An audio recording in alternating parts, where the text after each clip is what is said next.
Is this the right place? Do I see Nyan?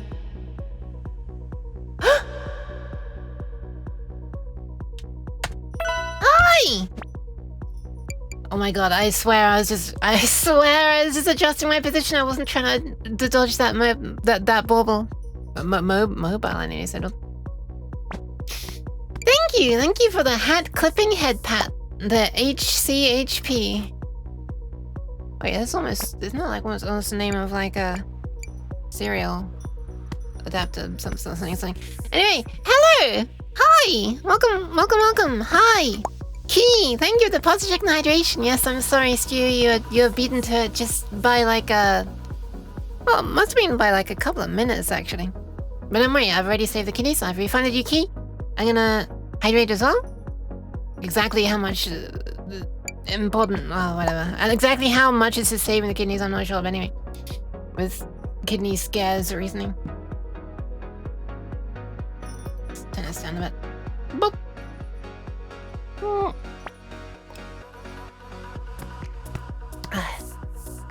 Thank you, Stu. I'll stretch as well.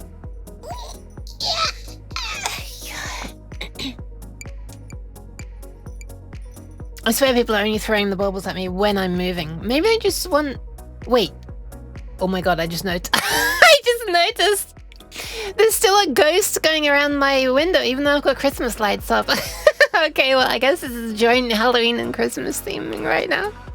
I forgot to turn off the cat ghost. I call it the cat ghost because it was drawn by cat.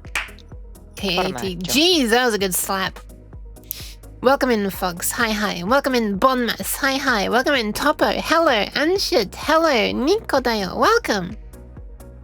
Also, Nyan for Bonmas. Better late than never. Hey! Thank you for the pass, Nico Dayo. And Atom Fighter, hello! Welcome. Congrats on completing Chi-Chi. Thank you! And Ghost, hello! Welcome. Hi. I think you're there, right? You were there a moment ago. Let me just... Ah, yeah, there you are. I can see you in... Where'd you go? Ah, there you are. Oh my god, I love it when the physics actually work well enough for me to move the cheese. Holy crap. Oh my god, I was rearranging my hair, but it actually looked like I was moving the cheese. It was... My calibration was that correct for once. That it could actually move something in front of my face. Just that the thing was not meant to be cheese. Anyway, hi! Hope you're doing well. Welcome. Ah, it's kind of nice having the Christmas lights again. Truly, the season of Christmassy stuff is upon us. Oh my goodness, the long yook's having a tail like... It's a pretty short long yook, so it's okay. A schlong yook. Wait a minute.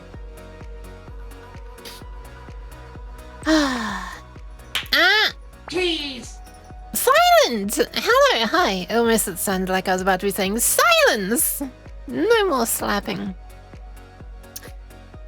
What's up? Slappers! Anyway, I think I should show off the thing that I've finished making. But yeah, how is everyone? I hope everybody is alright. How do people do the just chatting thing? I don't understand how they do it. I legitimately don't understand. I guess people normally have like a recent anecdote or like story, you know, or something, you know, like a experience that they can talk about. So that people can like, you know, relate to something and be like, yeah, good one. Thank you for the pants. I don't know how they do it, man. How does one talk? Having for a long time is hard. I can't even start. How do I start? You have to be fluent in Japanese. I do. That wasn't a... Oh, wait. No, it was a hick. It wasn't Japanese. It was Hickanese. I'm fluent in Hickanese? Why does this almost sound like a thing? I think it's because it sounds similar to hickory. Alright, pressing the button now, boop. Oh, I haven't changed the logo. I realized before it appears. Okay, we're not playing Keep Talking and Nobody Explodes. We do have a long yook on the screen though. While I'm moving, this is a live camera feed. Look at this. What can I put in view? That won't. Oh, let's put the. Oh, I can kind of see that I'm moving. Oh, there we are. There we are. This is part of my cup. It's the pet long yook cup, or just a long yook cup. You see her reflection on the side there, maybe slightly. It's also crap quality. Turns out the feed from the GoPro is like fucking MPEG compressed or something. And I'm not talking about MPEG 4. So, anyway. What are they doing? I'm already forgotten. Oh yeah, I was changing the logo. One sec. Logo. Where are we? I don't really have a logo for this. I think I've always just hidden the logo. Wait, I can show the STM32 logo, I guess. We're not really doing much C though. I'll add it anyway. I'll put. Oh wait, this is the wrong window. Hold on. Okay, there we are. I mean, it's closer to that than Keep Talking Nobody Explodes. Long yook plushie when my wildest dreams come true. I don't know. I don't know how to do it. I don't know how to do it. I really I know. Okay, that's a lie. That's a lie. I do know how it could be done, assuming there are enough people that want them and would be able to pre-order them to be able to fund them.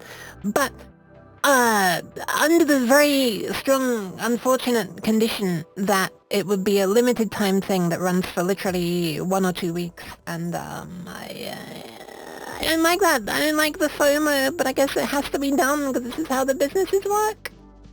I don't even know what the chances are of a rerun. I need to see minus logo, maybe.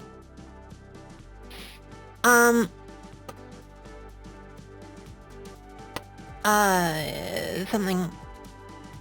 Hi, Liquid. Assembly chart. Did you know a chart is just a cat with HR? Nice. Nice. I see what you did there. I'm gonna stick my finger out of this ASCII and go, hey, let me give you a second one. Oh god, that's a little bit cuss. Well, I'm mentally equilibrist. Welcome. Okay, I'm pressing enter. Also hi, center. I'm not sure if I said that already. Hello, hi. Okay, pressing enter. Boop. I accidentally turned into prod Z pod for a second. So, for those who haven't seen this before, I haven't uploaded it anywhere yet, except for in my Discord server, because I'm fucking useless and I don't have an online presence as a VTuber really at the moment. So, what I need to do, sorry, I just realized all my positioning things are out of sync with where I actually am. So I've got to do the weird jerks until I get back where I should be. There we are. Left over from when I was like off to one side so that people could see the Fox finale on my shoulder. Jeez. The Fox is no longer on my shoulder. Hey, stop all this. Jeez. What is all this? Anyway, I need to upload it somewhere. I need to like make it, I don't know, like GitHub, GitLab, something that will just allow me to upload something. I've been considering starting to use Catbox. Catbox's hosting options. So catbox.moe is like a file hosting site, but they've recently-ish, I actually don't know how recent it is, started offering like actual like pages. You pay like some subscription so I would be paying a subscription. It's not much, it's like really cheap. And it's just like a kind of alternative to Patreon, but they actually openly welcoming NSFW content, unlike Patreon, which is really cool. Not that I plan on putting any up, but at least I don't have to even worry about censoring myself, maybe sometime in the future. Thank you very much for the follow, Stack. Welcome. Stackdeldius? Maybe? Stackdeldis? Stackdeldies. So yeah, that's super fucking cool. So I could put, oh yeah, and like it offers a thing that people would be able to like, I don't know, like become a patron kind of thing, you know, or like a, anyway, I'm not thinking of doing it for that. The point is that I would have a page and I'd be able to like upload stuff. Basically, it's like a really cheap way of hosting stuff, and they offer some other extra things. Anyway, maybe I could put it on there, not charge for it at all, of course. Not for this. If not a plush, then maybe a daycare of long yook. She deserves to be everywhere. All the times. True. That'd be a big long yook, though.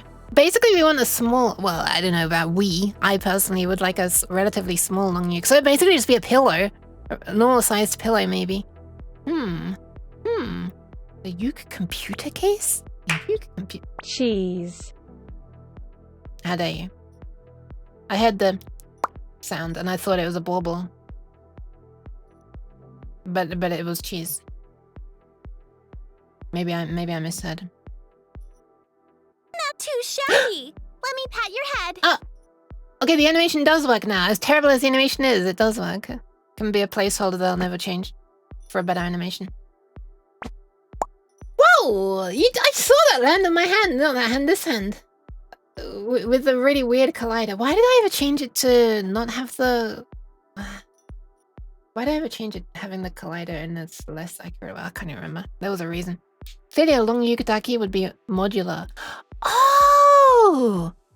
Huh! So you could like, maybe like using... Excuse me? How dare you?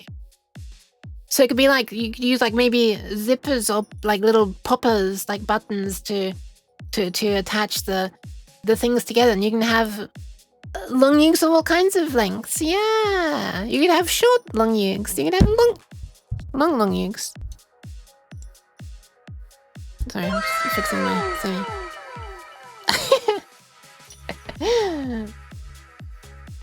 I like the fact that the animation being a thing is causing the soundboard to be used again for like the first time and blowing the dust off that button.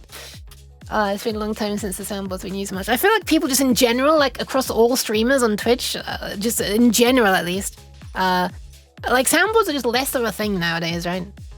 Anyway, let me zoom into this. What the fuck? Okay, let's actually show stuff. So, so here it is. I made a tiny change to whatever. I think I uploaded it on my Discord recently. I just fixed an annoying visual annoyance. Anyway, so what I've done here is I've made basically for those who don't know, I guess I'll just go over it. I've made this because I plan on doing some assembly stuff for a project that I'm making for a pet long uke. Where is a long uke? Oh my god. Where is a long uke, you might ask? Then I'd answer by saying this. It's this combination of emotes that you can see in the Twitch chat over there, or floating across in flashing pieces over the screen. Oh, you can also see it there, sliding along. Hang on, let me just move this to like a blacker section. There you are. Now she has like a free path to slide across. Oh my god, I just accidentally zoomed out. Why did that happen, actually? It's not because I double-click, because that happens if I double-click. Wait, it happens if I just click it and don't drag. I never knew that. What the hell?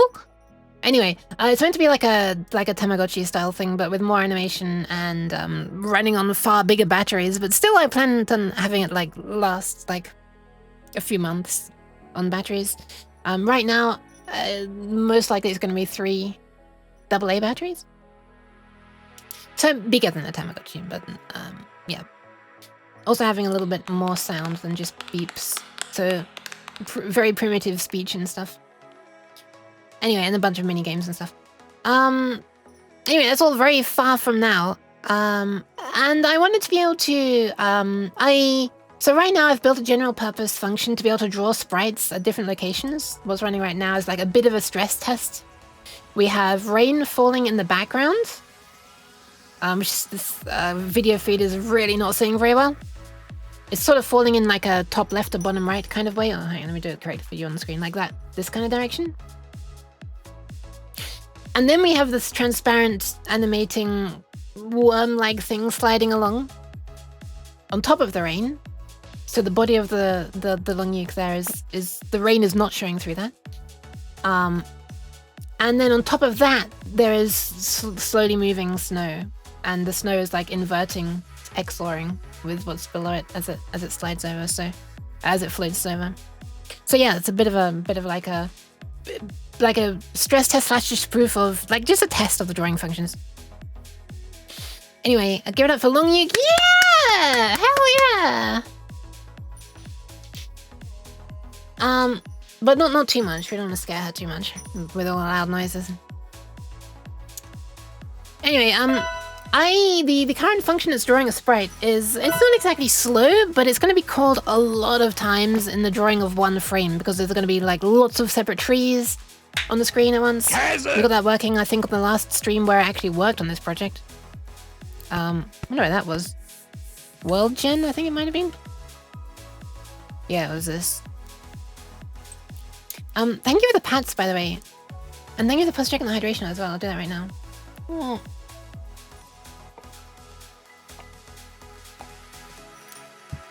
Oh god, I remember this nasty code.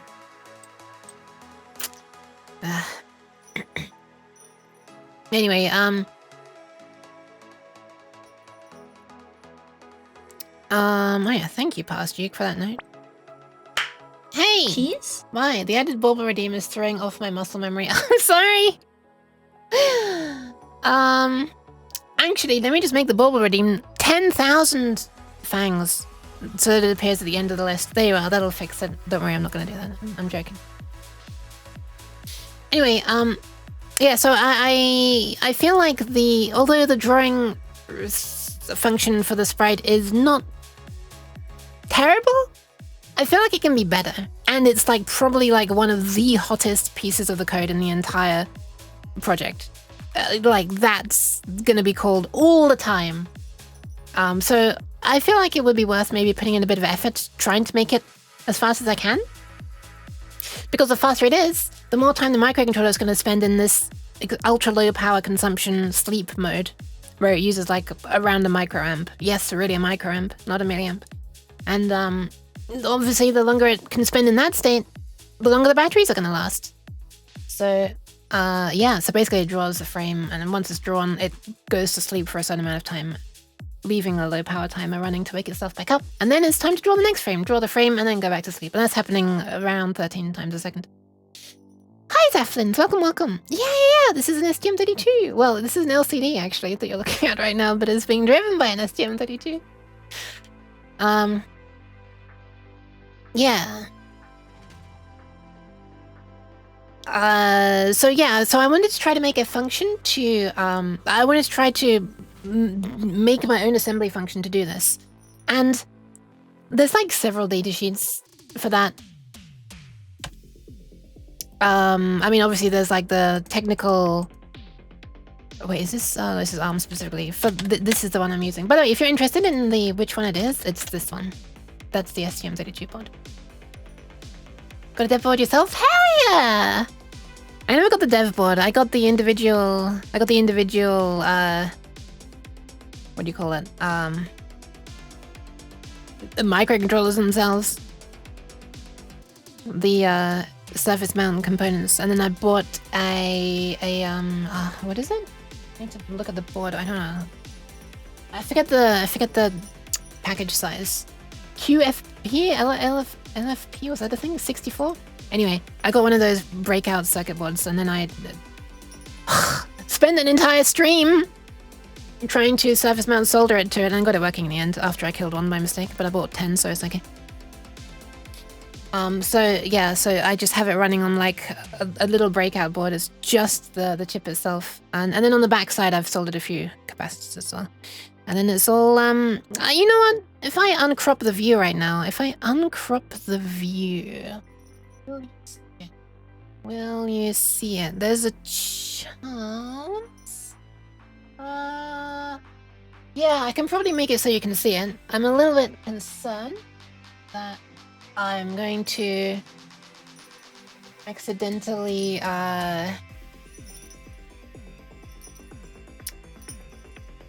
show more than I want to show, but let's see. Give me a sec, I'll hide it from the screen for a moment. Oh, thank you for the follow! I'm pretty into embedded. I'm not into Internet of Things at all. I really don't like the Internet of Things. But I do like microcontrollers. So embedded stuff, yeah. Also, hi Trade Splatter, welcome. But yeah, I wish you great luck with it. It's kind of fun. I specifically got an STM32 because I was looking for a microcontroller that could, like, I guess do what I think I needed to do while also being like really low power consumption. This is my first ever project that I've done where power consumption is like basically a primary concern. Because normally I am if I make an electronic thing, it's running off USB. So, you know, who cares if it takes like 100 milliamps, right? USB gives me 500 for free before I even need to convince it to give me any more, so... Or it's, well, usually my stuff is just powered off a separate power supply anyway. And so it's not even going to be moving around much. Like a previous thing I made was like a huge LED display kind of thing, which is drawing a lot more power than the microcontroller itself is. The LEDs are. So it's like running off its own power supply already, so yeah. That was not great in power consumption. It's a lot better than I thought it would be though. Owing to the fact that the red LEDs are so ridiculously bright that I'm basically running them at 1/255th of the power to get its brightness to match the other LEDs. Anyway, hi Pneumatic, welcome, and Sparks Maker, hello, yay soldering. I'm not going to be soldering today. Unless I really messed something up, and that may happen because I did accidentally break off a pin inside the Arduino that is acting as like a proxy between the STM32 on my computer right now for uploading sketches and being a 3.3 volt regulator. Yes, I'm using an Arduino just to regulate 5 volts to 3.3 volts.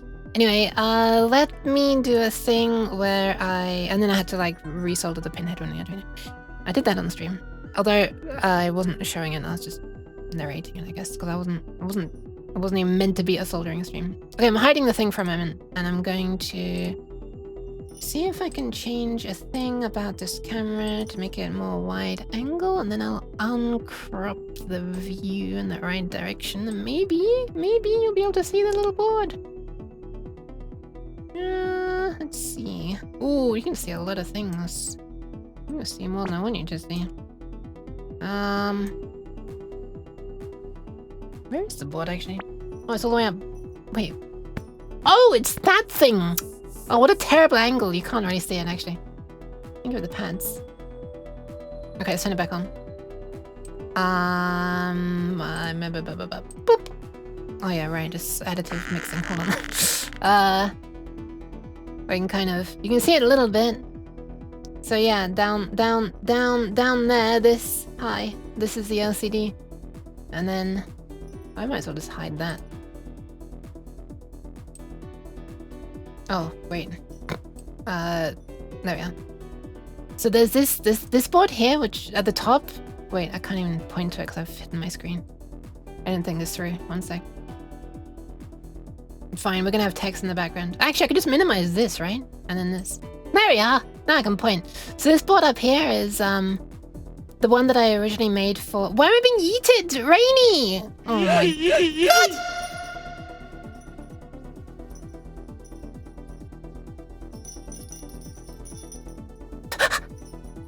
I'm back! What did I do? Hi Drucker, hi Cinnamon Doctor, welcome. I've been practicing soldering and desoldering. Managed to salvo a few Winbond 25Q32? I don't know what that is. 25Q32 EEPROMs from an old vape. Oh my god! They must be tiny! Sheesh! Congrats on being able to desolder that. So yeah, this board up here was from when I was doing audio testing stuff. We have a little audio transformer here, which is not going to be in the final thing. I just included it as like an extra sort of insurance for that it's not going to damage my sound interface, and my sound interface being like showing a ground is not going to damage any of the STM32 stuff. And then it goes out to this little headphone jack up here, and I was connecting that to my sound interface, and now I could monitor the sounds that it was producing. LCD connected down there. Up here we have an op-amp as well. That kind of thing, no, that won't be in the thing eventually, actually. I think it's not being used right now, is it? I think it actually technically is receiving power, but it's not receiving any input. That's what a waste of power. I mean, it's only a few milliamps or whatever. I'm going to be using an actual proper amplifier IC for the audio eventually, not the op-amp, because it uses less power. Turns out a thing designed to amplify is, yeah, and provide current is use less current. Anyway, this bundle of wires over here that you can barely even see. Well, you can't really make it out at all. Let me see if I can get a better view of this. Hold on. I'm gonna unplug it from USB before I damage it. And oh yeah, we've got the Arduino off over here as well. But this is running on thingy. Acting as like a what's the word? Not piggybacking. I can't think of the word. It's like a life support thing for it, basically. And then this board down here. Where's my mouse pointer? Oh, I was looking at the wrong screen. Yeah, then this board down here is like, it's got a bunch of... Oh, you know what's great? Let me just move the goddamn GoPro. I was trying not to move it because I didn't want to have to reposition everything, but there's a bunch of micro switches on this board. Near the bottom of it, the long board that I was using as my test for button inputs. And then this thingy here, this... in the middle of this square board there, I don't know if you can make it out very well. I can't really move the camera more than this. Is the STM32. It's like this square breakout board with all the wires going into it. Anyway, time to attempt to return this to the same view it was before. Wish me luck.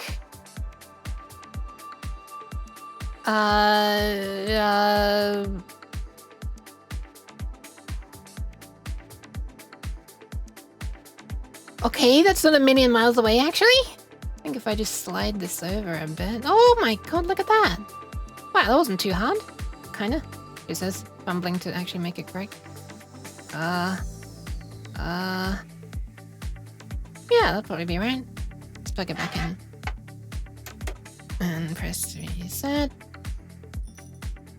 Hey! Okay, nice, I didn't break anything.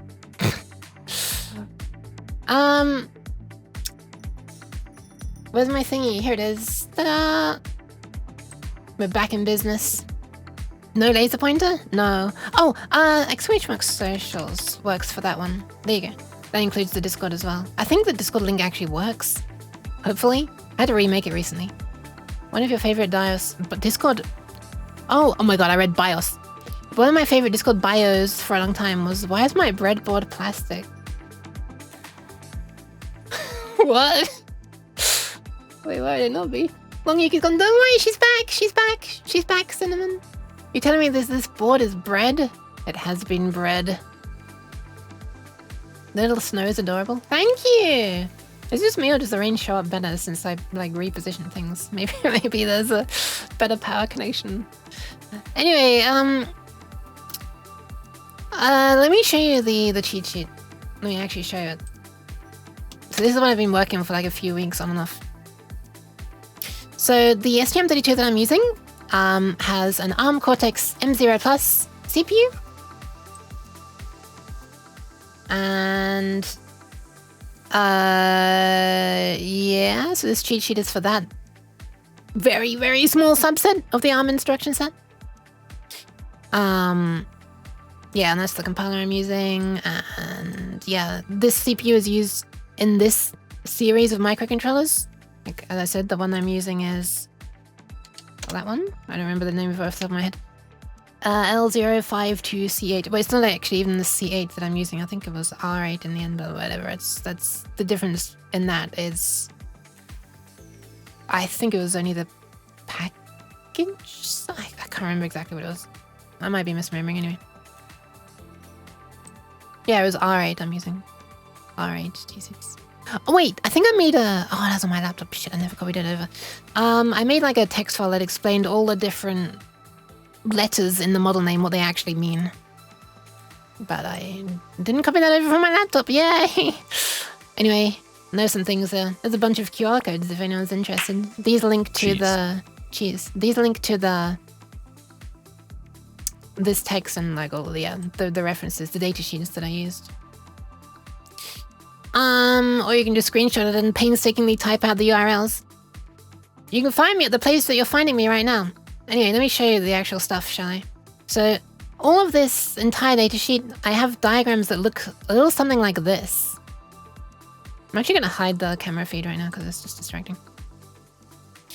And so what do these actually mean? I'm glad you asked. So I made these annotations for how to read the diagrams. Here's the instruction name. Here's an example instruction. It's called fake. Maybe confusingly, I'm not sure. All these little numbers here represent... well, actually, let me just first explain that the... to the right of the instruction name is equivalent kind of pseudocode-ish stuff usually. Occasionally it's little diagrams where the diagrams make it easier to understand than C code. So, in this example, the fake instruction adds I to Y and stores the result in X. And what do X, Y, and I mean? Well, X can be any register out of these registers. 0, 1, 2, 3, 4, 5, 6, 7. Which should be written as R0, R1, R2, up to R7. And in this example, Y can be any of these registers, all of the registers. Not just 0 to 7, but also 8, 9, 10, 11, 12, 13, 14, and 15, which have special names and functions. As you can see, these are the usable registers. I here is an immediate value, basically a literal value that's baked into the instruction itself. No, technically, not that you really need to know that, but it is. And in this example, the lowest value you can use for I is 0, and the highest value you can use is 62. And then this is like a step size of 2, so it must be a multiple of 2. And this little number over here is the number of CPU cycles it takes to execute in.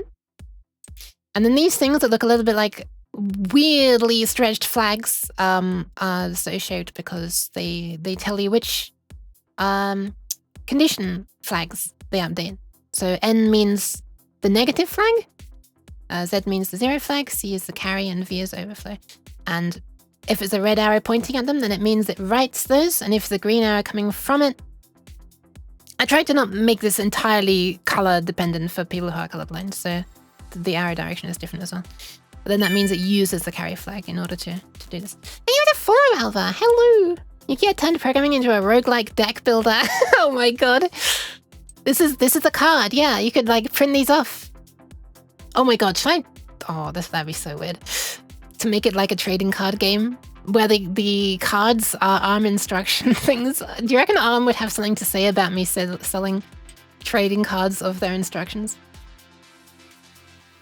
You have to pull Gadget to get new instructions to use. No, no, please no. It has effects, costs, and conditions. True.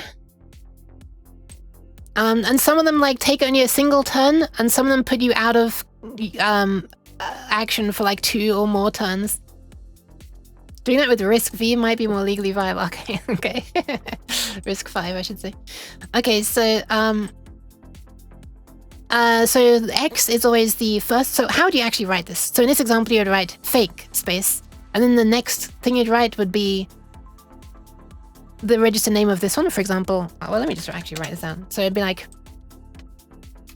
fake R0, comma, R1, comma, 6, for example, or hash 6. I think the hash sign is optional. But X is always the one that you write out first. Y is always the one you write out second. And then I is always last, and sometimes there's a Z. Oh my goodness.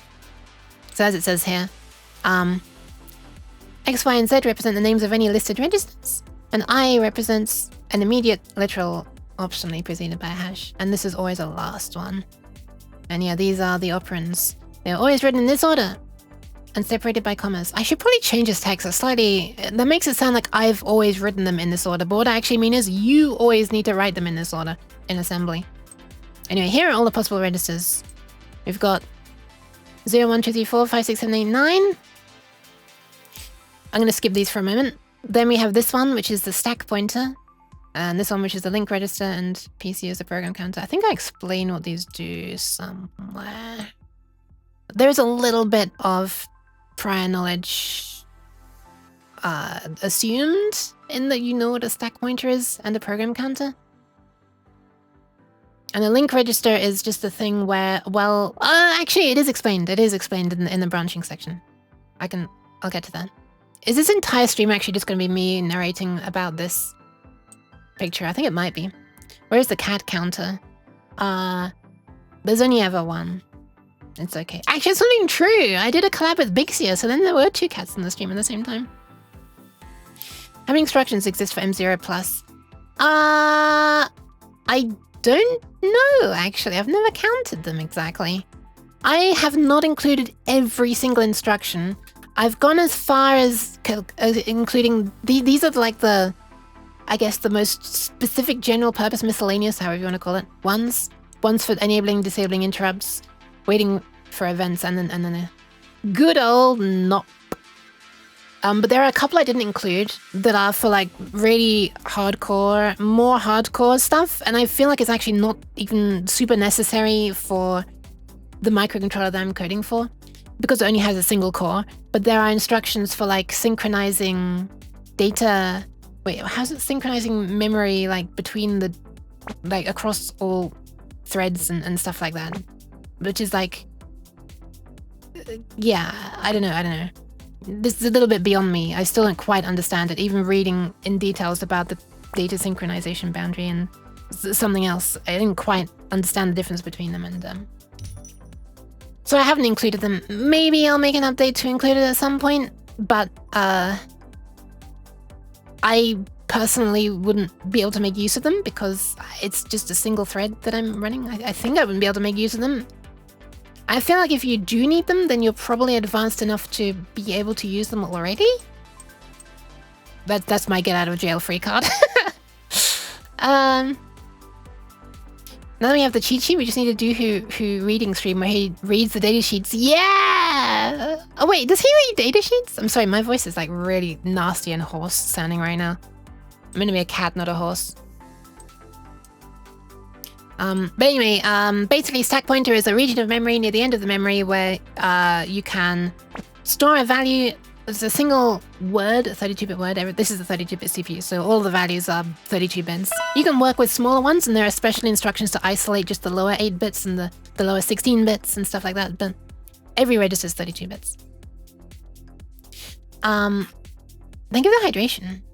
Get out of jail card, you will need that one. Are you mad for me in jail, Cinnamon?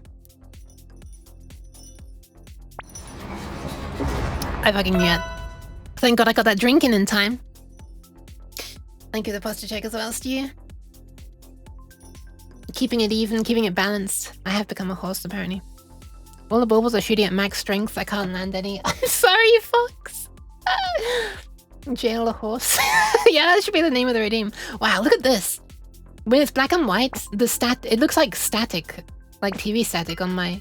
Oh! Cheese. You did manage to hit the jail cells, which sounds really cool, Fox. Post. The jail cell bars. White cheese. Anyway, yeah, so you can push a register, so you can push a value onto the stack. In other words, what that means is you store a value in a certain area of memory, and that location where you store it is pointed to by this. Then after it's been stored, you decrement the counter so that you are now 1 to the left. Basically, you've got a whole load of memory. Zip. Here are your cells, like the one I'm stuck in right now. And wow, that's not very equally sized. If you wanted to store a value, if the stack pointer is pointing here, then the next value you... actually, which way does it work? Hang on, let me just quickly check. I can't remember if it decrements first. I think it might decrement first. Push decrements first, actually. So, push will move this way, and then you'll store your value in here. Like, somehow you're storing the value nyan. Actually, it's totally possible because it's 32-bit.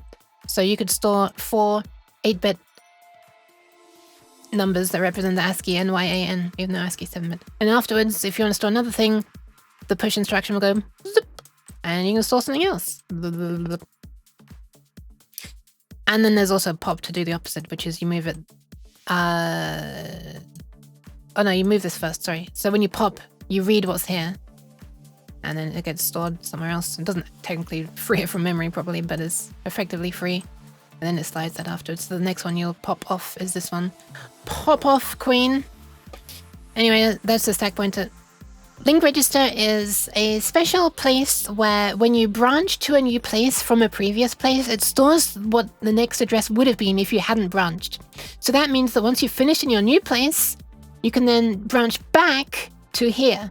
And that's effectively lets you, like, you're working through the thingies, now you branch, you go off and do something else, And then you just return to wherever you were on the link register, where the link register is pointing to.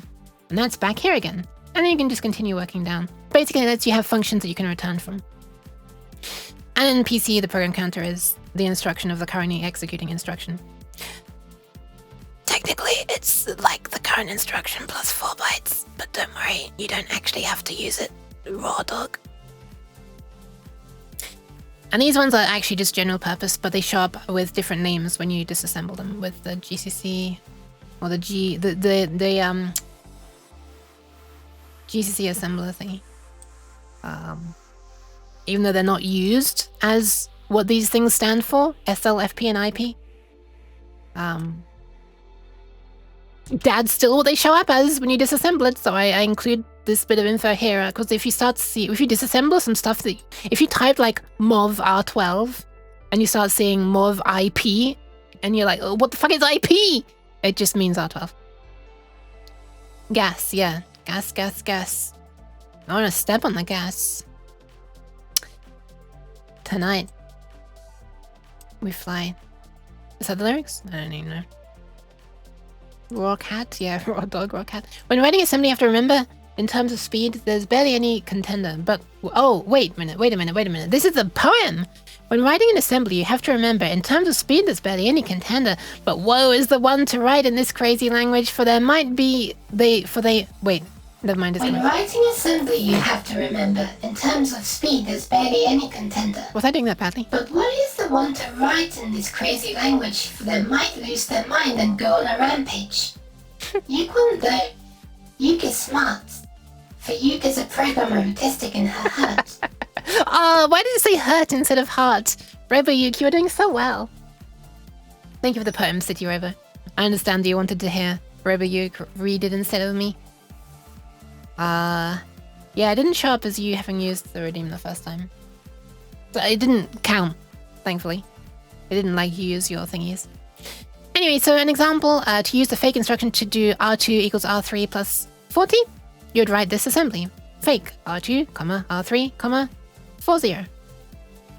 And if you want to use the same register as both source and destination, then you can omit the source, which is exactly the same as the shorthand in C, R2 plus equals 40. Instead of R2 equals R2 plus 40. You can also just write fake R2 40. This is not I'm not deciding on this, by the way. I'm just explaining how the assembler works. And some instructions have this little weird thing above some of the parameters. This first line here means this is how you actually literally have to write it. You literally have to put square brackets around these two. And then this value gets interpreted as a pointer to a 16-bit integer. In this example, that's what this syntax means. And it also means that these two, when you add them together, have to sum to a multiple of 2. I may have zoomed in a bit too far there. That's what all these things mean. And this is a real instruction, by the way, this one's a real instruction. I didn't feel like making up more fake instructions, so I just copy and paste this thing from the rest for another part of the datasheet. And this is one that can take 3 registers. So this one's got a yellow Z there, a Z. And that's equivalent to basically this pseudo C code.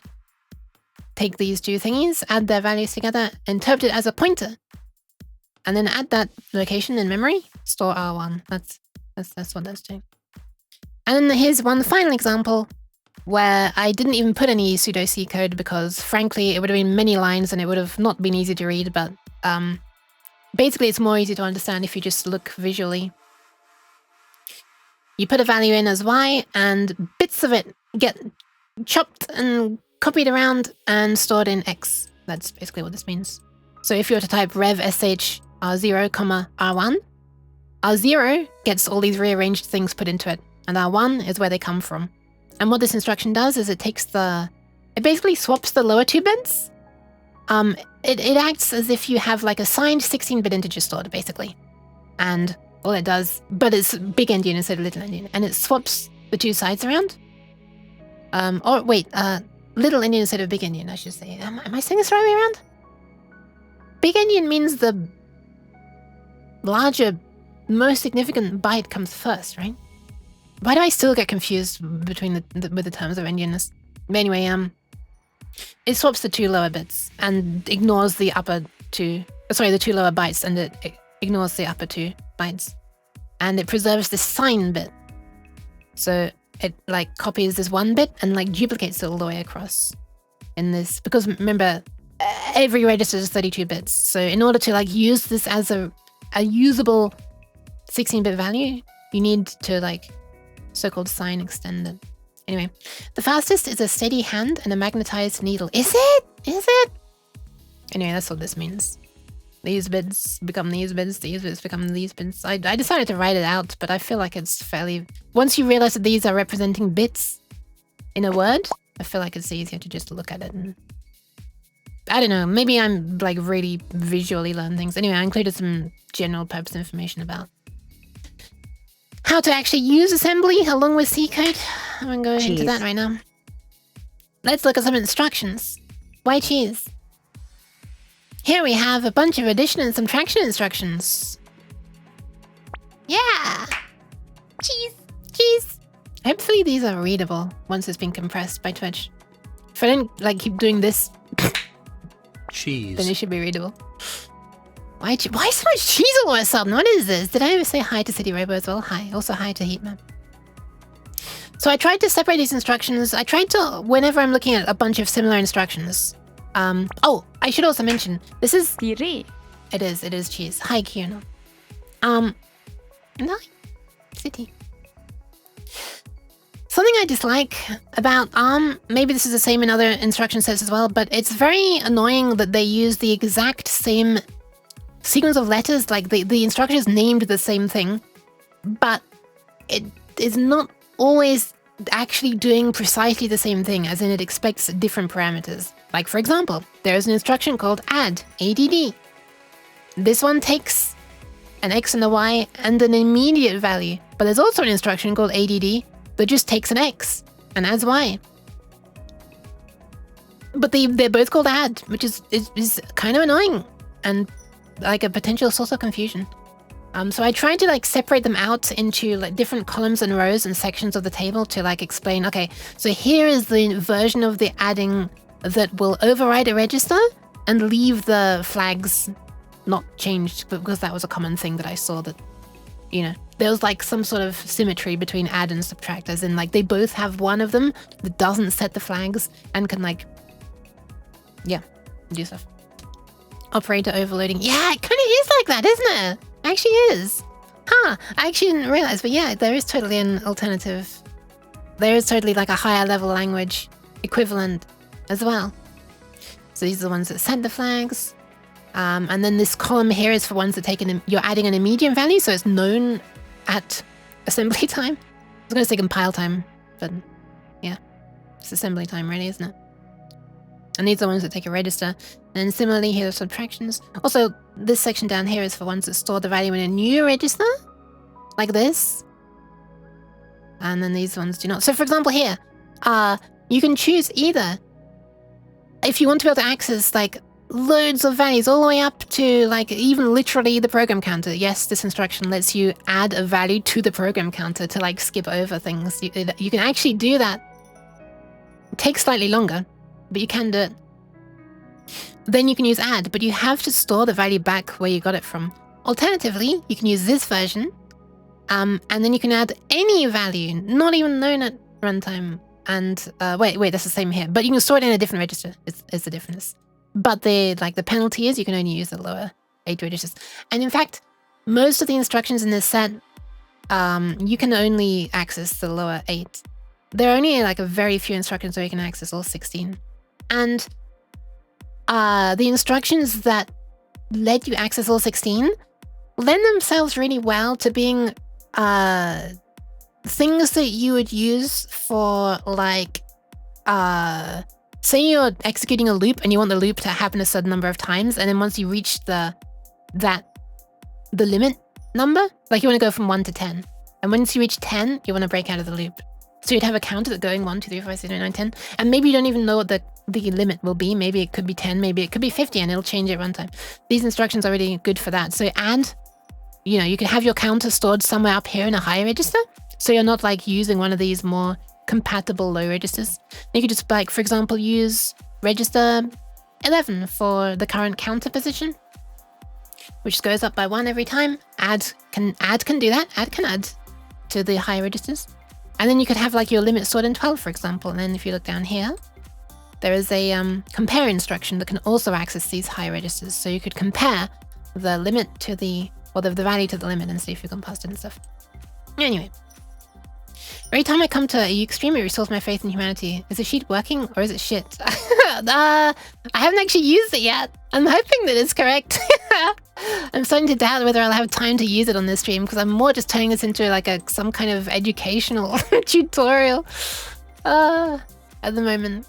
Also, load and store are by far the most complicated and like many different ways of like most heavily overloaded to store to steal a term from cinnamon duck roll. And you might think, wow, look at all these different things. Yeah, it's not even the half of it. Just wait until you read my short novel down here about additional things that you can use load and store to do. Anyway, that's where all of the complicated text is for. And there's a way of loading multiple registers into memory and storing and pushing and popping onto the stack. Thank you for the pats! Thank you for the pats! Over here. Oh yeah, and also move. So this is how you would get a value into the high registers to begin with. And you can either store a value that's originally in a low register into a high one. This would be like how you get, well, it's a way to get like in my example, the limit variable, the upper bound. You could use move to put it from a low one into a high one. Or if you already know it at runtime, then you can... Oh, you actually cannot? You would have to do it that way. I was thinking there is a way to set it to an immediate value, but that can only access the lower 8. So yeah. That's how you do it then.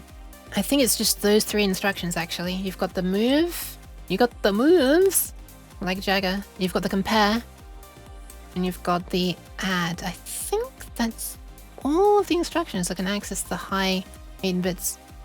I mean 8 registers. Anyway, let's go over to another place. We got all the bitwise stuff here, like anding, oring, XORing, and bit clear, which is and not. I tried to put like in English text the uses of these. So this clears the bits in X that are set in Y. This inverts the bits in X. This sets the bits in X, and this clears the bits. And there's stuff. Oh yeah, this means that the value is not stored. It only updates the flags and only set the flags. And the reason that you might do that is to, if you do this first, then the flags get set, and then you can do a conditional branch afterwards, and the branch looks at the flags. So you could test first to see if some bits are set, and then you do a conditional branch afterwards, and it's like, well, based on the result of that test, I will now branch or not branch. Which is exactly the same thing that these compare ones do. They're exactly the same as subtraction, they just don't store the result. So technically, if you wanted to always subtract and then you wanted to know if the result was negative or not, you could just do a subtraction, or subx as it is here. Subtract with carry and set flags. Seems to be what the nomenclature means. And then you wouldn't have to do another compare afterwards because that's already set the flags. Anyway, as educational purposes and short of a guide is pretty useful. I would like to keep it no matter if it ends up working or not. Oh, thank you! Flags are just tiny registers. It's true. That's one of the instructions that I didn't include actually, and I'm considering maybe that I should include it, but I would need to include a bunch of extra information if I do.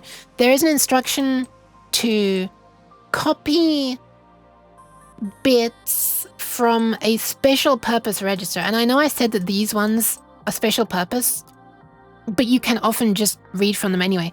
There are some registers that are so special purpose that you cannot even really access them by name. You have to use a special instruction.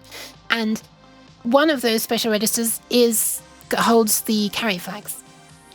So there is an instruction that you can directly copy a bit from the condition flags. So there is a special instruction that lets you, for example, copy a single bit from the condition flags. Like you could copy the 0 flag bit and store it in some other register. Why cheese?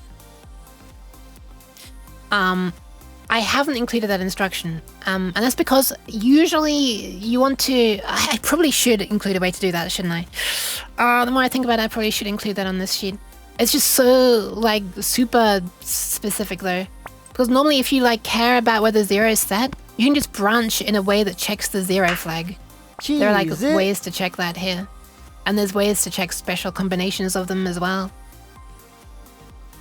I have, like, more written out meanings of these. Like, if you were to do a conditional branch, why cheese, with one of these suffixes, which, by the way, this is how you do a conditional branch. You write B followed by these letters, and then they become part of the instruction name. Like BEQ will branch if you did a comparison between two numbers and they were equal. Because what it actually does is it checks the 0 flag, and if you look at the comparison instruction, oh, it's right here, you're just subtracting one from the other. So if they're equal, the result will be 0. And so BEQ branches if the 0 flag is set. And that kind of stuff. Anyways. There we go, some bit shifting stuff. I originally had these drawn out as with actual C pseudocode. So I did literally just write like X, wait, which way is it? So we got Y, or X equals Y shifted left by I is the pseudo or equivalent C code for this, in fact. Oh my god, stop zooming out. But it started to bite me in the rectum when I got down to the rotate instruction. And I was like, well, there is no operator to rotate in C, which kind of sucks. So the literal equivalent C code for rotating right is this monstrosity. So I feel like it just makes more sense to look at it here. Bite me in the rectum. Yeah, it bit me in the ass. I'm sorry. Thank you, Adam Fighter. Thank you very much. I don't know why I didn't suggest it earlier, but you could do B cond instead of B cond, so it can be more readable. I can't change what the assembler wants. The assembler wants literally this. So the literal instruction name would be this, but then cond is this. I added like an explanations down here as well. The suffix becomes part of the instruction name. For example, BEQ branches. If you were literally to write B and then brackets EQ, I'm fairly sure that wouldn't compile, but I'm not certain. So let's try it. Oh my goodness, what is that? 3-stream streak! Hi, Veknacht! Welcome. The first 3 streams since several years. Oh my god, really? Congratulations. Test C access from ASM. What does this do again? It runs this LCD ASM tests. It's this thingy. Okay. Let's B EQ R1, whatever. I'm pretty sure it's one compile. Yeah.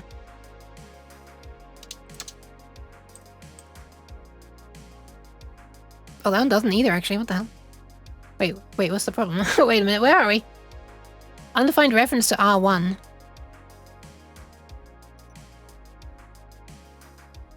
What? What? What? What? Huh? Any undefined reference to R1? Can we branch to R1? Why is this suddenly not working?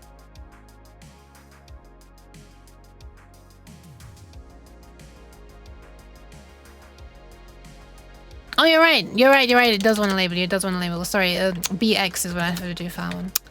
You're right. The X ones go to registers. Yeah, sorry. Yeah, the BX ones take a register, and these ones take a label. Yep, sorry. Thank you, Bonmas, thank you! You just go near.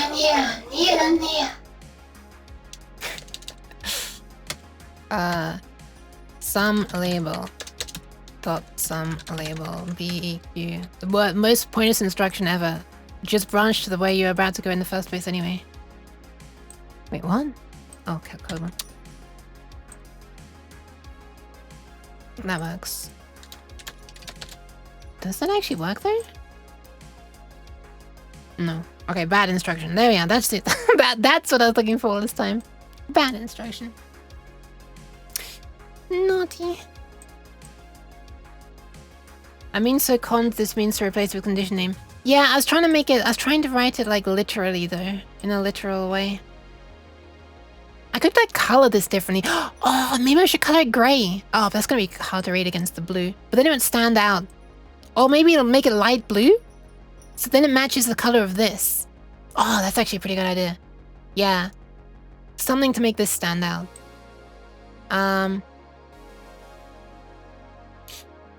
Does the yook speak the Python language? A little bit. I'm not a huge fan of Python.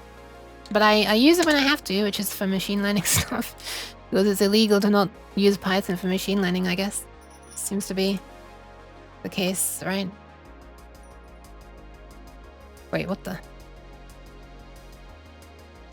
Huh? Are these different? Oh my god. These are drawn using different indices for the white. What the huh? Why is I using different indices for white? Oh my god. That means I could probably optimize this PNG a little better if I actually use the same goddamn index in my color palette for the same color. Anyway, let's... This is so silly. Okay, the rest of them are right. There you go. Does that make sense? BCOND with that? Does that make sense? This is like a completely unique one. This when there are instructions that are like not fitting really well into the patterns that everything else falls into, it was annoying me a little bit that I would have to like make it look different. But I mean, this is a unique thing, so I guess having a unique look to it makes sense, question mark. It doesn't, you know, ruins the aesthetic a little bit, but who cares? I guess actually people understanding is more important. Hi, C Program Lover, welcome. And hi, Colindra, hello. Good morning, Strange Cat. Hi, welcome. GNU Radio is actually Python code. Oh. Interesting. I'm sorry to do this immediately after Tuber have said hi. Oh my god, I'm speaking so quickly, my speech is becoming so slurred. Hold the thoughts back, yook. Let them out one at a time. I'm sorry to do this as soon as 2 people have said hi. However, I do need to save the kidneys. I like pixel art. Thank you! This is the stuff that it means. So I think I'm gonna go and save the kidneys quickly. I'll be right back. And I'll speedrun going through the rest of this, and then maybe, heaven forbid, actually use the damn thing to, you know, make something. Let me add this to my change log. Wait, where are in datasheets? This one. Here's my working notes for stuff that I wanted to do things. Anyway, revision 3 is going to be changed color of cond in conditional branch section. Alright, I will be right back. Did I say revision 3? Because it was revision 4. We've already got a revision 3. Amazing.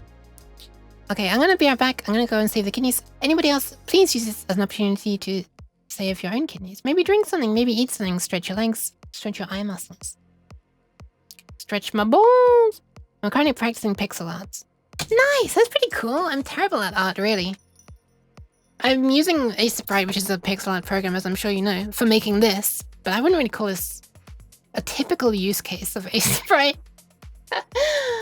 Meisaka and Clunk in bubbles. What? Go Piscal? Okay, I'll do that. Stretch my yook? No, be delicate, yeah. No! Okay, I'm gonna be right back.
Hello, hi, I'm back.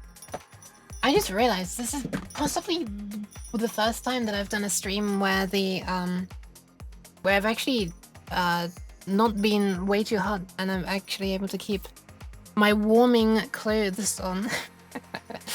Warm clothes on. Do you update the cheese sound? Oh no, I've forgotten, I'm sorry. There are 2 cheese sounds that I need to add now. 2 people's cheese sounds. I'm sorry. Yeah, I warned you. I sometimes take ages and I keep forgetting. I'm sorry. Thank you for the pads. Anyway, the only remaining things that I haven't looked at are... We've got add and subtract. We've done the bitwise stuff. We've got left shift and right shift. Some of them preserve the bits, the leftmost bit, the sign bit, as you shove it across, or this way. Load and store. Oh, I guess it's just branching that we haven't looked at. And maybe these fun little type conversion ones where you can like swap bytes around. There is... Okay, I just inhaled my hair for a moment. There is... On some ARM CPUs, there's an instruction called, I think it was RBIT, RBIT, which reverses the bit order. So bit 31 becomes bit 0, then bit 30 becomes bit 1, and just like swapping bit by bit all the way through. Man, I really wish this had that instruction. Unfortunately, it doesn't. The best you can do is byte-wise reversing, not bitwise. But bitwise reversing would have been really useful for a sudden part of this project. Anyway, does virtual yook wear the bell? Or does the IRL yook move so quietly people ask them to wear a bell? I do have one, and the sound that you're hearing was from it being recorded, but I'm not wearing it right now. Other people to be hearing it. IRL, because I don't live alone. I forgot yook got mine. You forgot yook got... Wait, I forgot yook got yours?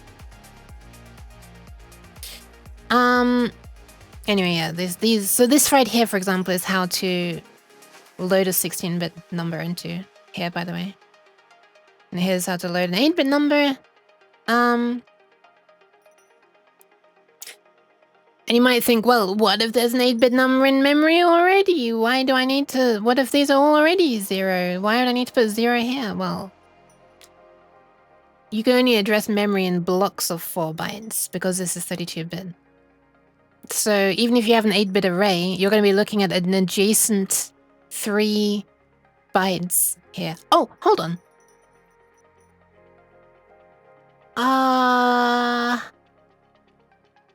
I might need to check something here. It might be the case that some of these instructions can only access... I might need to check this. I might be missing a little bit of information on here. It might be the case that this one for accessing 16-bit things can only access on 16-bit boundaries. And I don't have that in my diagram yet. I'm not sure about that. Cheese.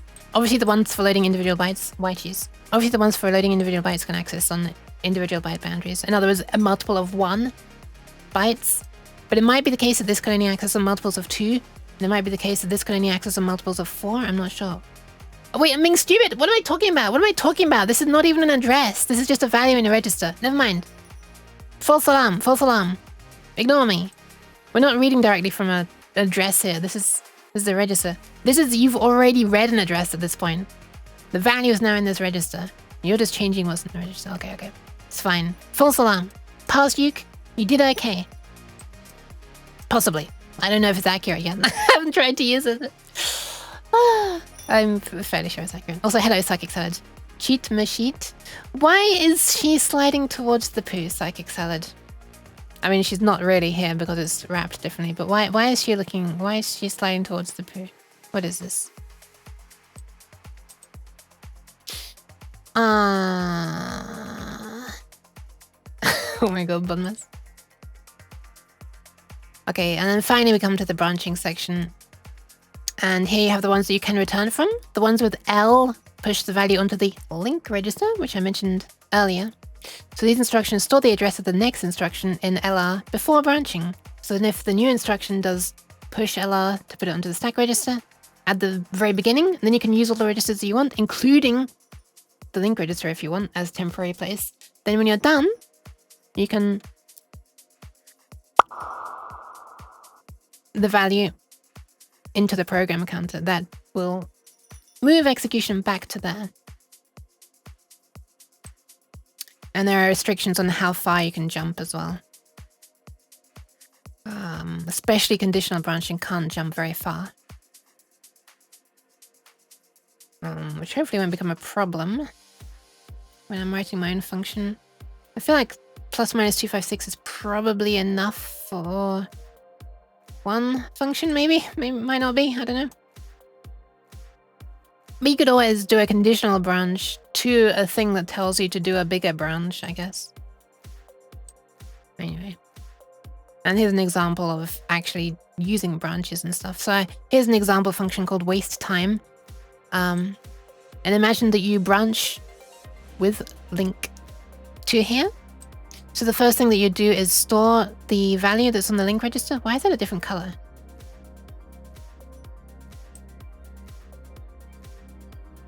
Is this some optical illusion? Or is this color here different to this color here? It's different, right?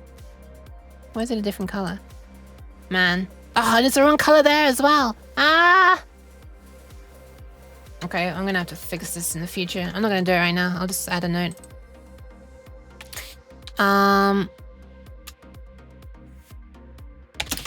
Fix color of LR in waste time example in bottom left. There we are. Go and do it, future yook. Anyway, so you'd push the value onto the link register, then you'd branch to nyan. Here's nyan. Again, you store where you came from onto the stack. You add 300 to R0, and then you pop the value where you came from back to the program counters, which causes you to return. And now, having just added, you subtract it, which is why this function is called waste time. And after that, you can return as well to where you came from. So this example just shows that you can have like nested calls, which then return back out in the opposite order if you use this storing on the stack trick. Let me give pads. Let me give pads. And get a full AC program level. Also, pads for the Hacken. Wait, where's my other hand? There it is. I have to use both hands, thumbs up, in order to be able to get sparkles in my eyes. Anyway, I think that's everything, right? Isn't that everything? We got this. Oh yeah, right. I should also mention that this does have this one cycle. Read it, check it, read it, count it. It's the expression 1 to multiply a 32 by a 32 and get a 32-bit value. Not 64, unfortunately. I used someone else's 32 by 32 equals 64 instruction as part of the random number, pseudo-random number generator that I'm using for the procedurally generated world thingy. Anyway, it's pretty nice, I guess. Can't read it, it's too jittery. What do you mean? Read? Oh, never mind. I guess you can't read it now. I studied too hard. You can also enable and disable instructions. This is a weird looking instruction because the way you write it is literally CPSID space lowercase I. That is the instruction name. It's a bit weird, but that's how you disable interrupts and enable them. And there's also the concept of events, which is actually how I awake the timer. After it's drawn a frame and it goes to low power sleep. Then when it wakes up, time to draw the next frame, it's waking up from an event that's being generated by the low power timer. You can also wake from interrupts. Oh, by the way, this WFE is literally the instruction that basically puts it into a low power sleep until the thing arrives. You have to do some extra instructions and register shenanigans in order for it to actually go into a real, for real low power usage when you call this function. But I chose to use event rather than interrupt because I wasn't using events for anything else, and interrupts I am for just general other things. So it's like, let's just use events for this one specific thingy, and then I don't have to worry about accidentally waking up from other timers or some other interrupts, you know. I think that's everything. I kind of want to use it to try to make something now. Let's have a look at how a sprite is currently being drawn, which is the thing that I want to try to remake in assembly. And I'm probably going to change how sprites are actually stored in Flash data. So, how sprites are currently stored is... where do I store these again? It's in an H file.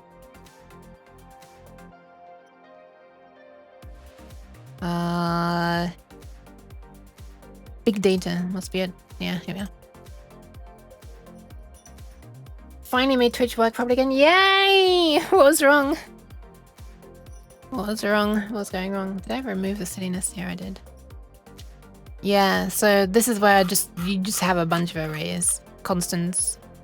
And the stuff is stored in this way. For example, this is... Wait, sprite head. Is this really right? Oh yeah, right. So you have just the array of data. When I mouse over it and it shows up there. Amazing. The fact that you can scroll a tooltip is still so funny to me, and also select text in a tooltip, but I guess it is just a web browser, isn't it? And this includes both, well, you can kind of maybe see based on the way I've grouped these, but you have 2 bytes. You firstly have the, which way around is it? There are pairs of bytes, basically. You got this, and this, and this. One pair describes one column of 8 pixels. And one of the pair says whether the pixel should be on or off, and the other one says whether it should be opaque or transparent. So this is how transparency works. And then there's like, for each one of these bits of data, there's this sprite struct that, don't do that, that points to where the data is stored, and then specifies the number of columns and the number of banks, which is like a measure of vertical size, where one bank is 8 pixels. And the whole LCD is 6 banks. Twitch from time to time decides that I must be a bot, and seems like a common thing for Linux users, and sets a cookie that lasts a whole week saying I must be a bot. What? So I have to delete some specific cookies for it to redo the check and decide I might not be... What on earth? What the hell? Anyway, hi Niche Penguin. And welcome back Stu, I guess, as well. The non-bot Stu. Computer cat as opposed to computer mouse. I see. I love that emote. This is so good. The way the mouth is like... I can't make my mouth extend down like that, though. Nice. Who drew this? Zambi. Interesting. Surely I'm no bot. Yes. Panther bot. Bashing redeems? Totally fine. Using a browser that isn't latest Chrome on Windows? Must be a bot. Have you tried just changing your user agent for when you're accessing Twitch? Anyway, this is how this is stored. And I might want to change this so that data is stored... how do I explain this? So that the... Well, let me show you how the sprite drawing thing currently works, and then it might make sense why I want to change it. So the sprite drawing thing is inside LCD. This is the main sprite drawing thing for transparent sprites. It does a few checks at the beginning. If we... oh yeah, right. So this function is kind of quite robust in the sense that you can tell it to draw a sprite that's off the left side of the LCD or extends off the right side of the LCD, and it'll correctly handle cropping it to only that. Because if it didn't do that, then on the LCD you'd see weird it would literally wrap up to the top of the previous line and down to the start of the next line, which would not be what you want. So if you're telling the destination column, that is which column on the LCD it should start at, if it's less than 0, then we basically change that. And okay, so the mask is first and then the pixel. So transparency comes first and then the color. So basically we add, if we were wanting to draw from here, but actually this would be off screen and this would be off screen and this would be off screen and this would be the first one on screen, then we add as many bytes as we need to get bloop, bloop, bloop to here. So the pixel source is there, and then we subtract the effective sprite width. Remember, this is negative to begin with, so adding actually subtracts it. And similarly, if it extends off the edge, then if there are more columns to draw than the LCD has number of columns on it, we do a similar thing. Anyway, then the heart of it is we go into this loop where we, for every row of pixels, we first of all grab the current column of pixels. So basically we have in memory a buffer of the entire LCD. This might already have had some things painted on it. For example, maybe it's got all the rain painted on it. Like here. So you have the rain that's falling down from top left to top right. Pretend that's already been drawn. And now we want to draw this little sliding long yoke. Well, we get the whatever the pixels currently are, this 1x8 column of pixels, and we AND it with the so this is known as the destination, and the source is the sprite that we're going to draw. So we're basically copying from the source, that is the sprite data over here, into the destination, that is the LCD buffer. So we get whatever's currently there, we AND it with the transparency column. So the first one of these. So this one, for example. And then that, if those are all 0 bits, then that will clear this column out. And that would mean that that column of the sprite we're about to be drawing is entirely opaque. We're drawing over it. If all the values are 1 bits, then that means that column is completely transparent and we preserve its value. We don't change it at all. And also it should be the... Thank you, Stu. Thank you. I just recently went. I'm sorry, I'm going to refund you though. In the case that they're transparent, then the value down here, we should also be 0, but whatever. Otherwise, if it's opaque, we've just cleared a column and now we are going to OR the current values, which are all 0. If these are all 0. If one of them is 0, then one of the destination ones is now off. We're ORing with the actual values, like black or white. Turns on the canvas pixels that our sprite says should be on, keeping any other canvas pixels their original value. Yeah, that's it. And then we store this back into the array and move on to the next one in the array. And the rest of this is just a way to jump to the start position on the next line, and we do the same thing again. Let me hydrate, and then I'll explain why I might want to change the way the data is stored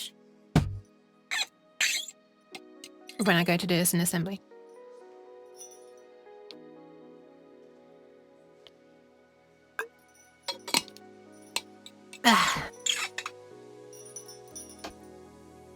Help, my tracking.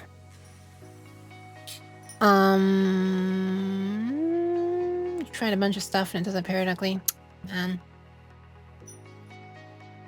My bottle is so loud. Yeah, I'm sorry. I've changed recently to a like a metal flask in the hope that maybe I can be kinder to my kidneys by not reusing plastic bottles all the time.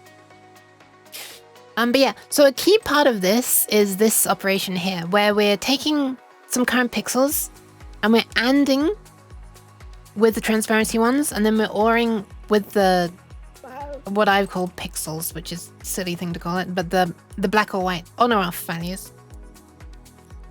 And these are all 8-bit values, by the way. This is an unsigned 8-bit integer. I mean, this is a 32-bit processor. So we could be doing, for free, we could be doing 4 of these columns at once instead of just 1 of these columns. If we can get the data, like loaded in correctly, sequentially and stuff. So, Buxel? So, if I could, if I just change how the sprite is stored and have it so that we have, I guess I can make it a U32. Does any of my code really care?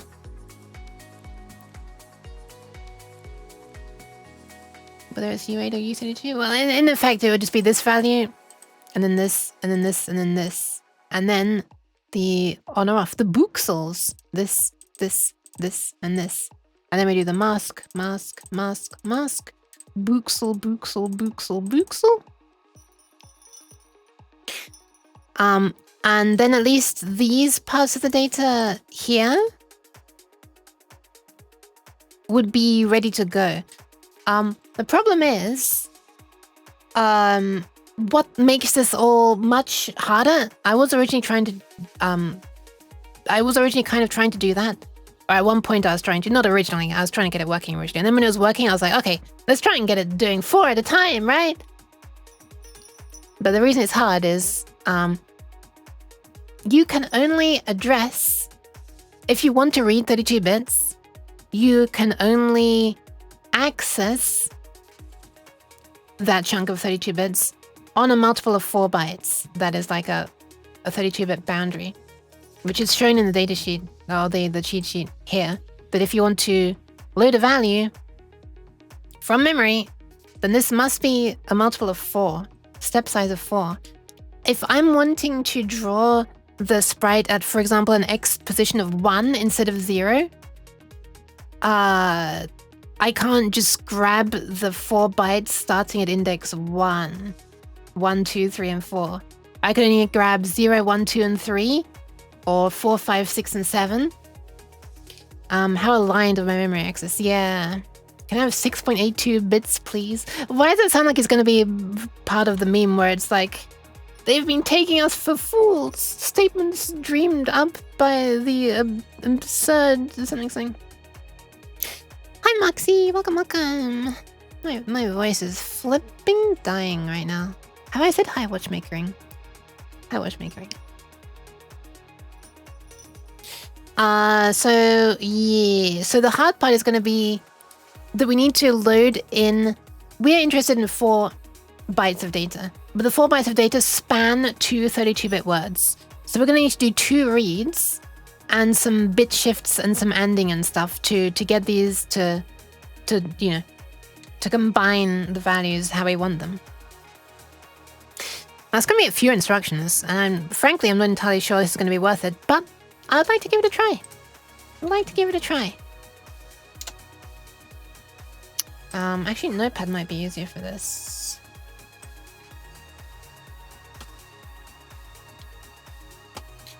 The yook mystery.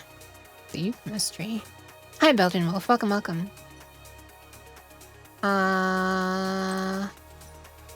So effectively, we have how should I represent this? We have let's draw it this way: 6, 5, 4, 3, 2, 1, 0. That, and that.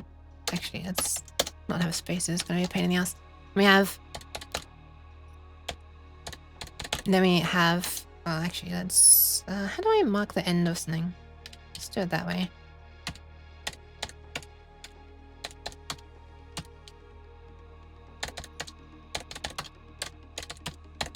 Okay, I'm sorry. I had to go silent for a moment, and then required full concentration.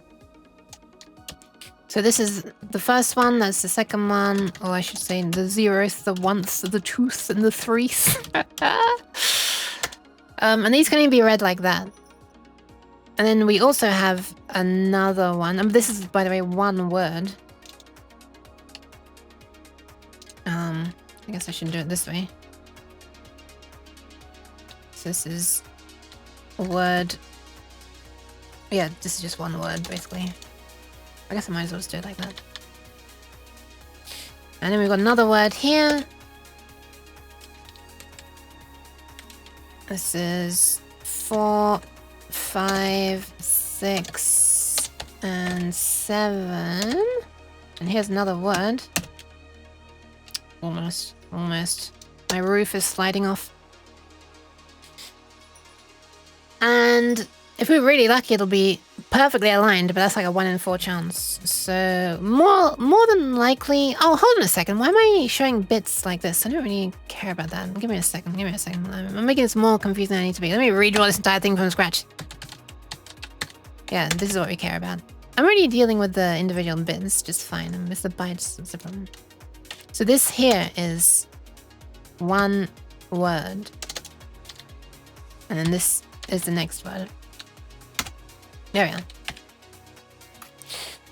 are. So the value that we care about might be those, but it might be this, it might be that, and it might be that. And if it's this, we're fine again. Anatomy of a long yook.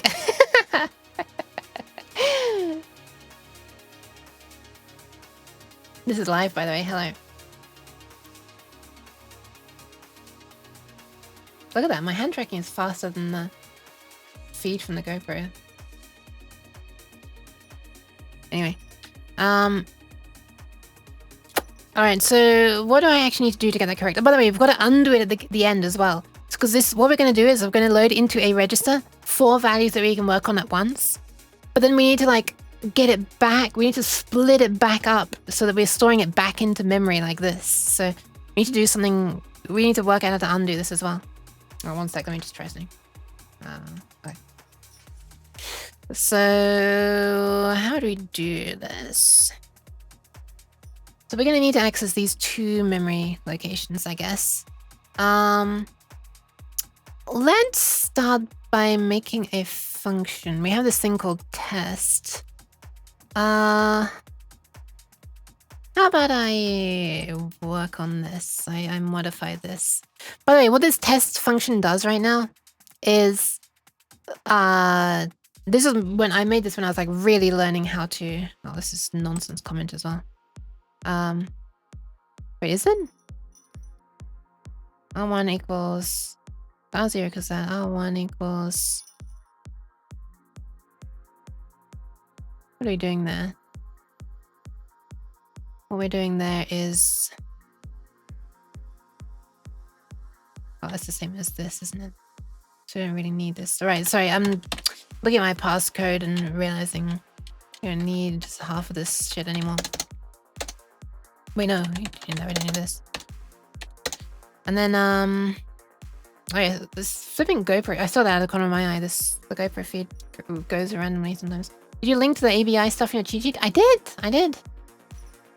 I linked to a specific anchor on the page, but I did. I linked to the #the base procedure call standard.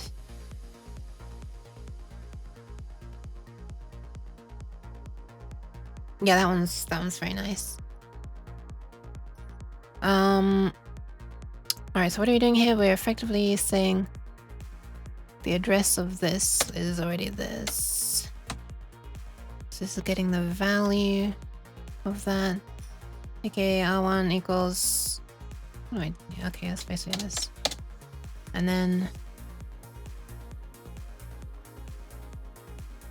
star R1 equals R0. Yeah, okay, so what we're basically doing is, first of all, we're putting into R0 this value. 32 1 bits. I'm gonna temporarily turn off the thingy again, especially when it, it's distracting, especially when it goes corrupted style. You can zoom in a bit as well. And then we are reading in the address of our, this is our LCD buffer, basically. This is where the stuff is drawn. We're reading in the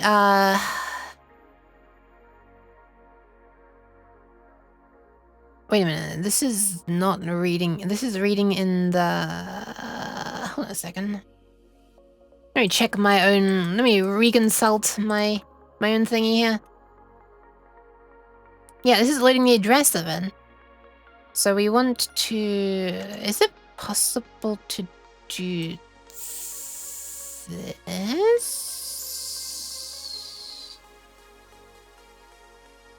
Is that what I want? Let me just double check that this works, and if it works, I'll say what it's doing, and if it doesn't work, I'll fix it. I think with my current understanding, if I'm understanding it correctly, let me turn on the thing again. We should get 4 black columns up in the top left of the LCD if this works. Let me make sure I haven't left any other silliness around. Load, store, and then at the end. Pop. Oh wait, I'm only building, not uploading. Oh, it failed anyway. ARM register expected. So I do need to do this in 2 stages. Oh my god, I'm pressing the wrong key, help! I was trying to press Control Z, not Control \, which apparently does that.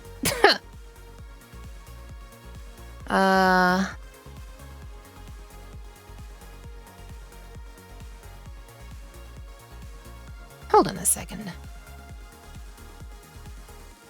Wait a minute. I might have put something wrong in here.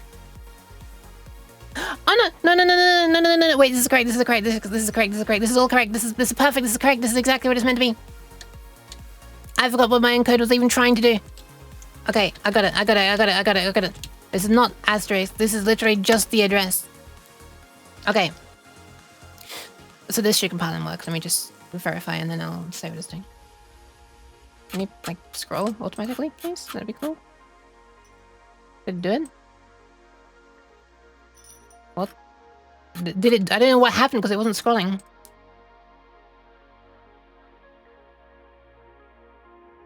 Okay, it's... Oh, why is this running? Put the wrong thing on. Which is the thing that I'm wanting to do? This is running the main pet long yook loop. Where is the thing that I care about? Oh, it's test C-axis, okay. Nice, 3 more write cycles of the flash memory used up. Ugh. Okay, there we are. We got 4 columns up in the top left that are set. So what we're doing is we're loading in effectively 4 columns. That's 1, 2, 3, 4. We're loading the address of the first column of the LCD into R1, and then we're storing the 4 columns that we've stored in R0 into the location. We're interpreting R1 as an address, basically dereferencing this. We're writing to this address, this memory address, these 4 things. So we're storing these 4 black columns at the top left of the thing. Anyway, okay, so that's working. Anyway, we don't really want to be doing this at this exact moment. We don't be storing these values. We don't be storing, reading the 4 black columns, but we, you know, the location in the LCD where we want them, that's a useful thing. I guess we'll need that eventually. Why am I being stretched? Success. Yook, 3.33 seconds. Oh my god, is that a long yook or is that a short yook? All I think about in this case is masking. Read 4 bytes, but if you need it to start unaligned, do that. And you can basically save by 4 bytes, as it doesn't matter. Ah, I guess I didn't finish explaining the problem, Bon Mas.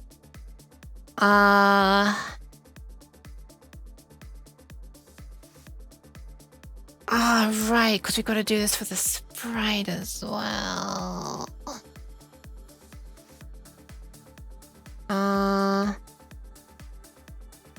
Wow, congrats.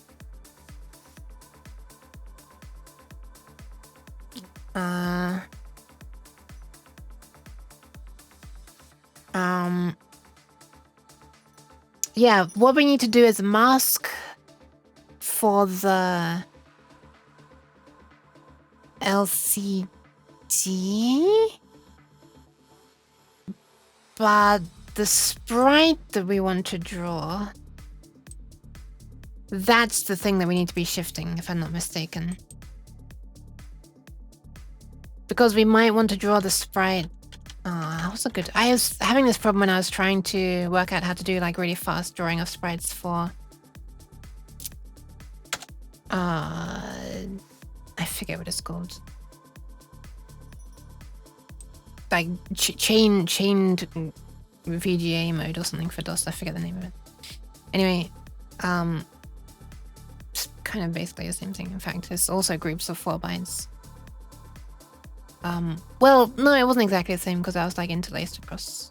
But anyway, hi Fafin, welcome.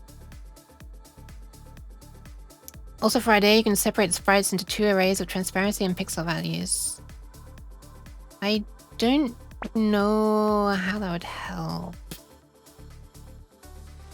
Oh wait, it actually would help.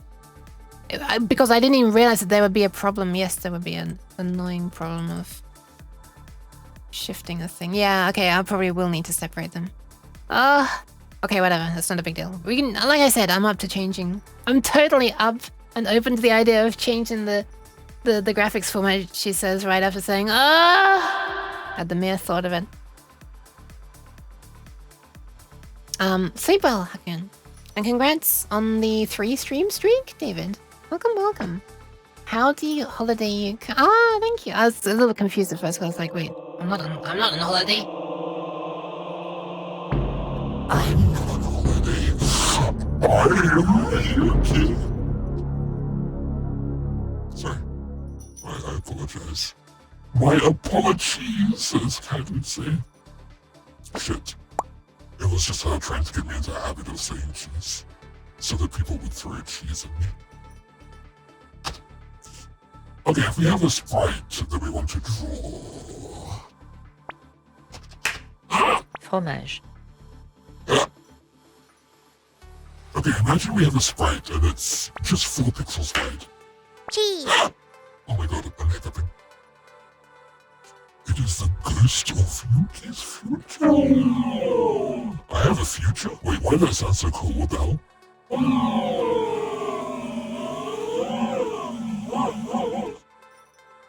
Sorry, it just sounded kind of cool. I don't know why.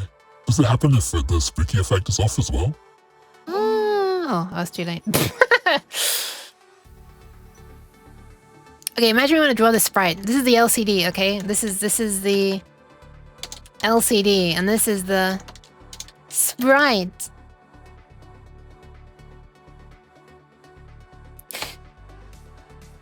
If you want to draw it here, this is perfect. We want to draw it at this position, and also, yeah, perfect. What if we want to draw it starting here? Well, that's what we need.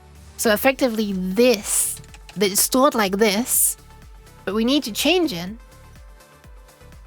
so that it's stored like that. So basically we need to shift the actual sprite data to the right by 8.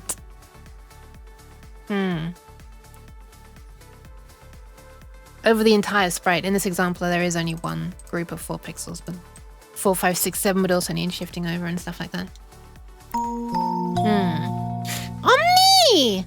Hello! Hi! Welcome! How are you? Omnumming. Welcome. I feel like Omni was probably doing some kind of puzzle game. Or possibly Peggle. But let's find out. Or Peglin. Omnitunes. What was it today? What was it today? Backpack Hero. Okay, I feel like that's neither. Wait, is Backpack Hero a puzzle game? Oh my god. Look at the colors on the plate. I won't hold up to the yellow one because it's a fake light. Most of these lights are fake to you know, avoid roasting my graphics card.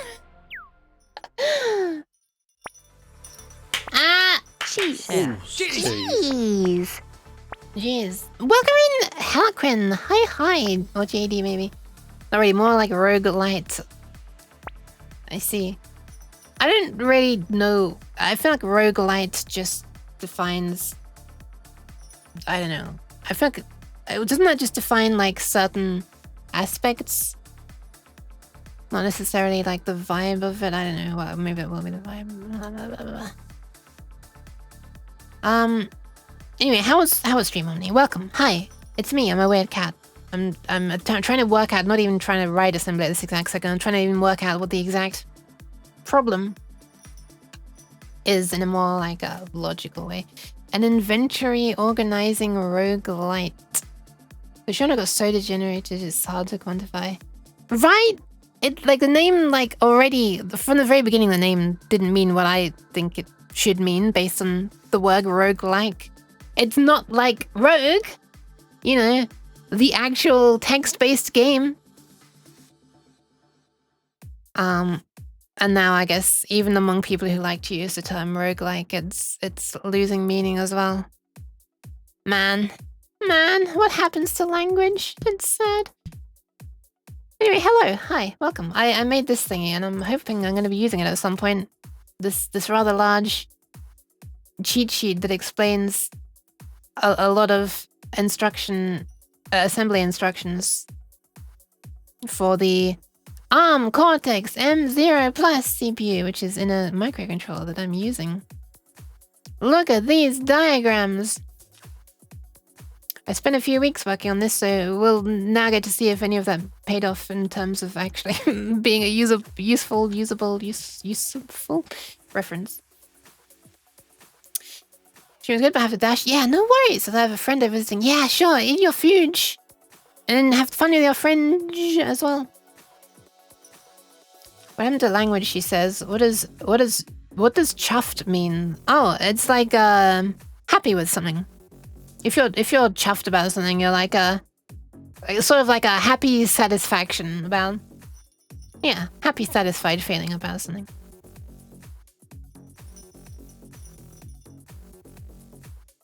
It's what it means nowadays. I don't know what it used to mean.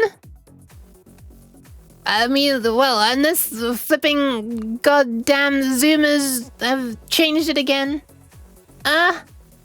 Is this your final answer? Look, if you're gonna link me to an Urban Dictionary article, literally everything on there is either sex or drugs. Sex or weed. There's no rock and roll. It's only those two.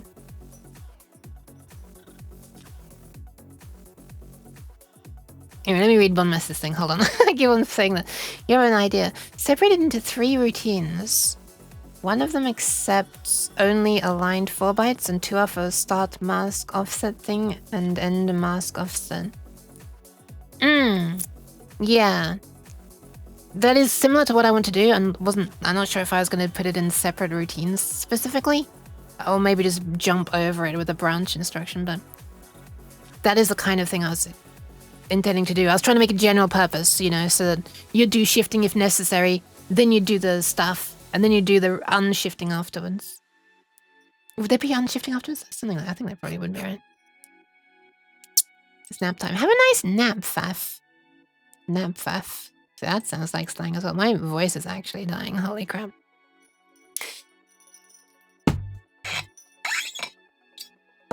Whoops. There we are. I was opening my invisible bottle. This new bottle manages to keep the water inside it cool for so long as well. It's so nice. Like I can put cool water in it and have it next to my bed and then overnight and stuff, and then the next morning it's still cold. It's crazy. Yeah. Very impressive. Anyway, how about we lower our expectations at first, or no, not expectations. We simplify our goals at first.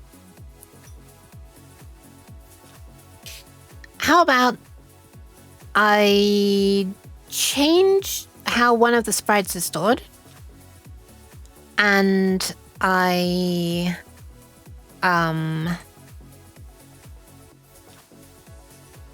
just try to draw it at the top left of the LCD. Let's start super simple. This is going to be like the first function that I've ever written for... Oh, that's a lie. This one is that's up in the top left. The little block in the top left of the LCD is the first one I've written for controlling the LCD. or writing to the LCD buffer. But yeah, let's just see if we can copy some data to it. Let's just try and do that. Thank you for the pads, Shika. Thank you for the plus check on the hydration as well. Also, hi, Shika. Hello.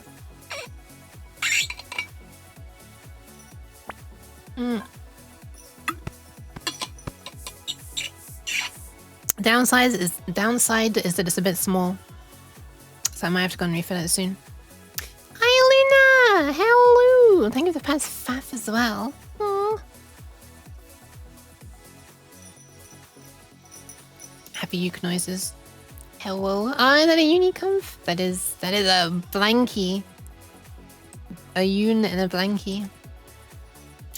Alright, so we're gonna want all of the mask pixels first and then all of the thingy pixels second.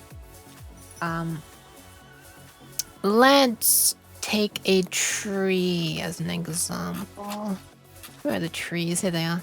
I don't know which type of tree this is, but this is the smallest of trees. 1, 2, 3, 4, 5, 6 pixels across. But annoyingly, do we have one that's 8? Yeah, listen, sorry. 1, 2, 3, 4, 5, 6, 7, 8.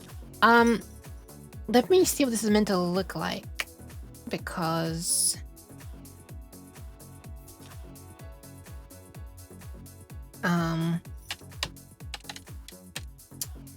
I drew a really crap tree and I don't want to use that one. Where did I store? Oh god, I just remembered where I stored them. Hang on a second. They're off over here, I think.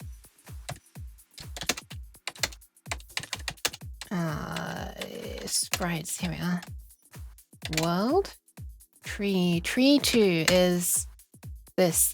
Can you see it? It's this. Why do I have smoothing turned on? Get out of here.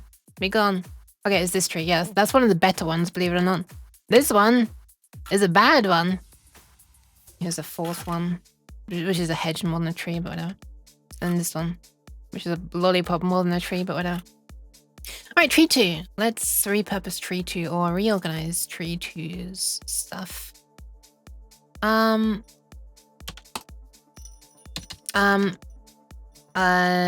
should I do this for? What should I name this section rather? Let's call this reorganized sprite data. Why am I screaming it? Reorganized sprite data as test for assembly function for drawing sprite. WIP. So we're gonna have a const u8. We're gonna call this I kind of want to use a different prefix, not just of BMP, but how about reorganized BMP tree 02. Sure. Oh wait, we're gonna have 2 arrays, aren't we? How about reorganized BMP and then T for transparency? And so we're gonna have like wait, is it transparency? If it's transparent, it's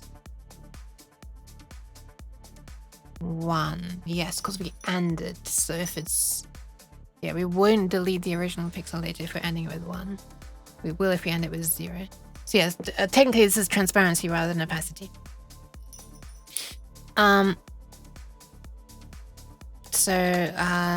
RBT equals reorganized bitmap transparency. And we also have RBP,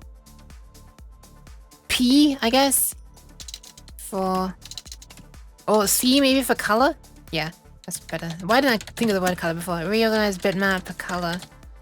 So this is 1 equals transparent, 0 equals opaque. If transparent, then it must be 0. If opaque, then 1 equals black on and 0 equals white off.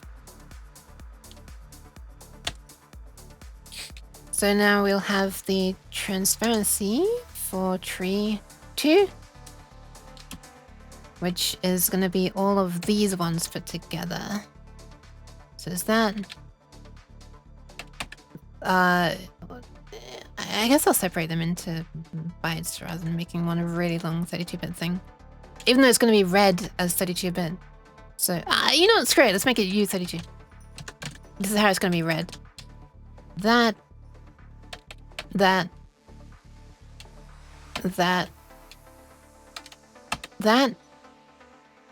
That's the first block of 4. And then that.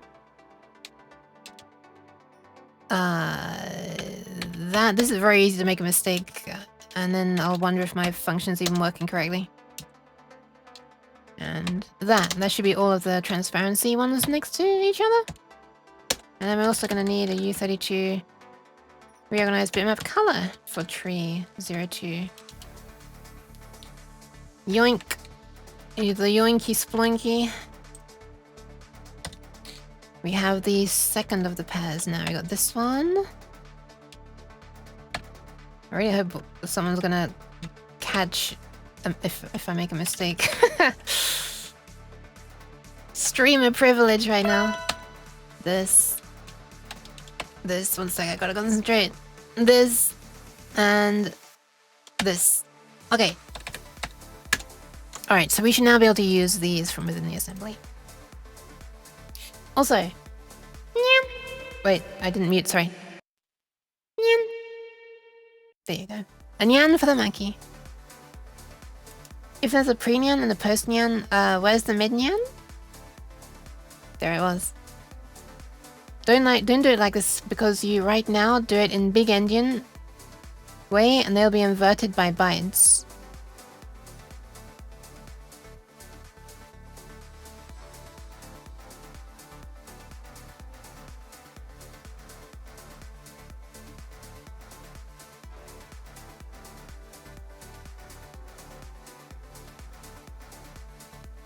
Wait. Is this little endian then?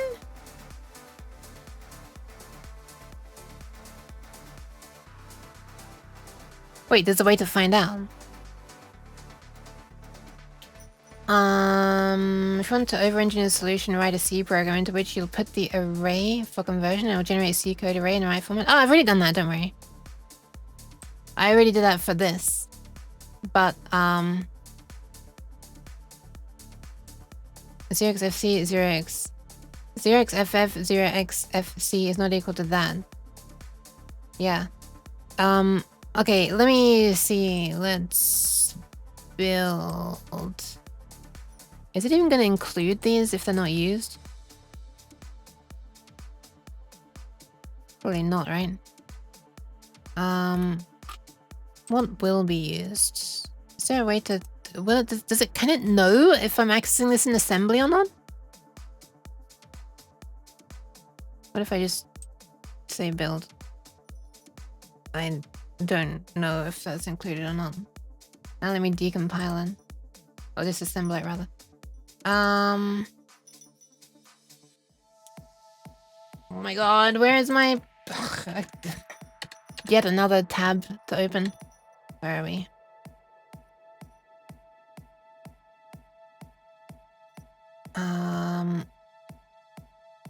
Wait, this is the previous one. Boop.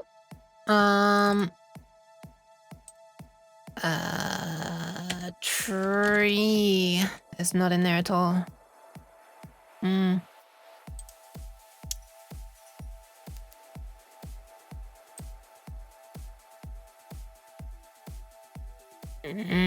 Oh, I guess I can look at this actually. We've got some data here, and these are 32-bit integers, so let's see. What the fuck, get out of here.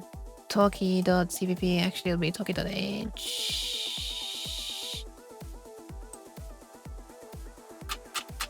Just kidding, it's talkie.cpp.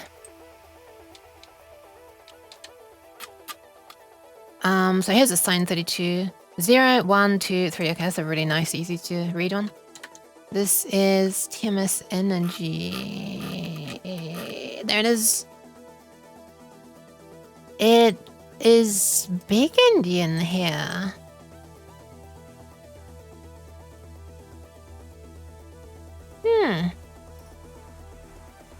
This sure looks like big endian. Interesting. Fox, go to bed now. Night, you night head. Night, Fox! Sleep well! Pre-Nyan, post-Nyan. This is something else that it hasn't separated out with a label for some reason. I guess. Do we see this somewhere if I search for it?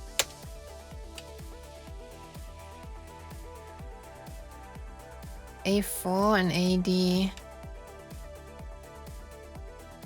4 5 6 7 8 9 10 11. Oh sorry, 9 AB C D.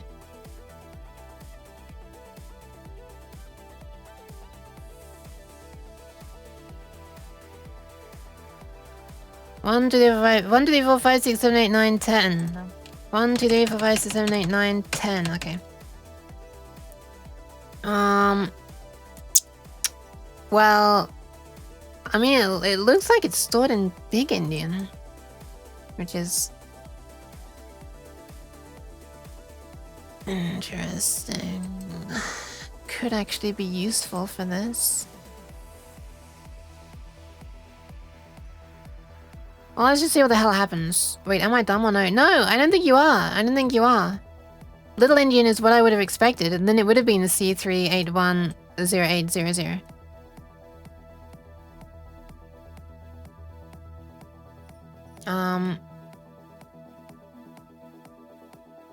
Anyway, whatever. Let's just see if we can make anything appear on the LCD at this point. We're still getting ahead of ourselves. Okay, so R0 is going to be the address of where we're putting it on the screen. Let's... you know what, before I start doing this stuff, I'm gonna make a backup. Hold on. You're dumb, the thing you wrote... You're dumb just now, the thing you wrote is... Okay, let's just... Let me get to it. Let me get to it. Let me work through it. Because I can't work out how to see into the future just to see what you're saying.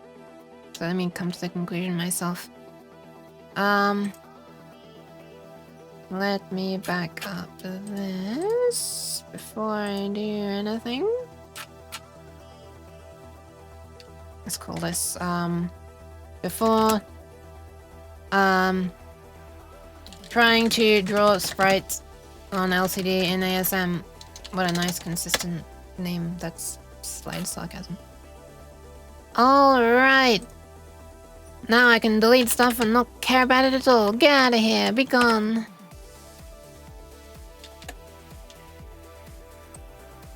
Okay. So this is R0 equals that, which is an address. Let's call this address of top left column in LCD buffer. Or of LCD buffer.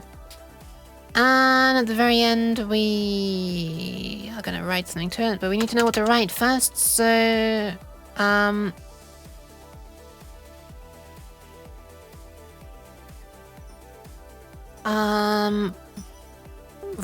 was just checking the GoPro and it's nice, its battery is actually holding steady.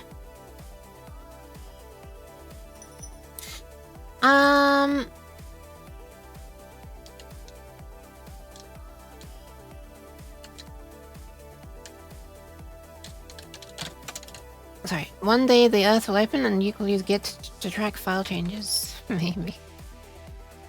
I'm gonna be using some version of SVN soon. Not for myself, but for a project that I'm working on with others. Alright, let's load in the transparency data, I guess. Which is here.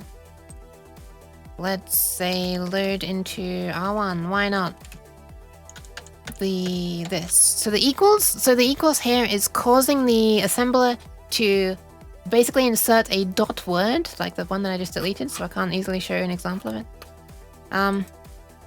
Lower down, and then replace this with the address of that word, which is a thing that I'd have to do manually otherwise, but whatever. I'm just hard coding it for now. Obviously, this is going to come from something passed in the future, but not right now. So this is R1 equals address of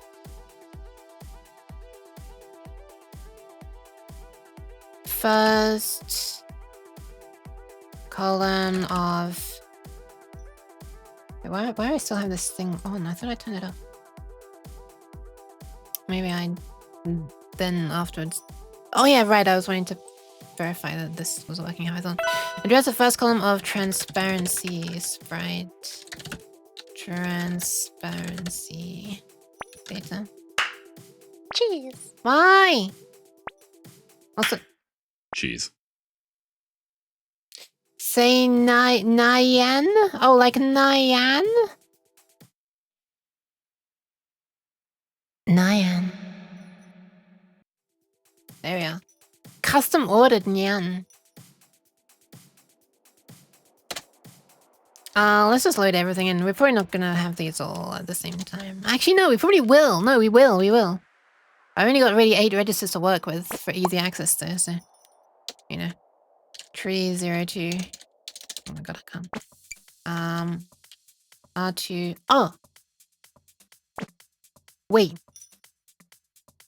Will this be readable?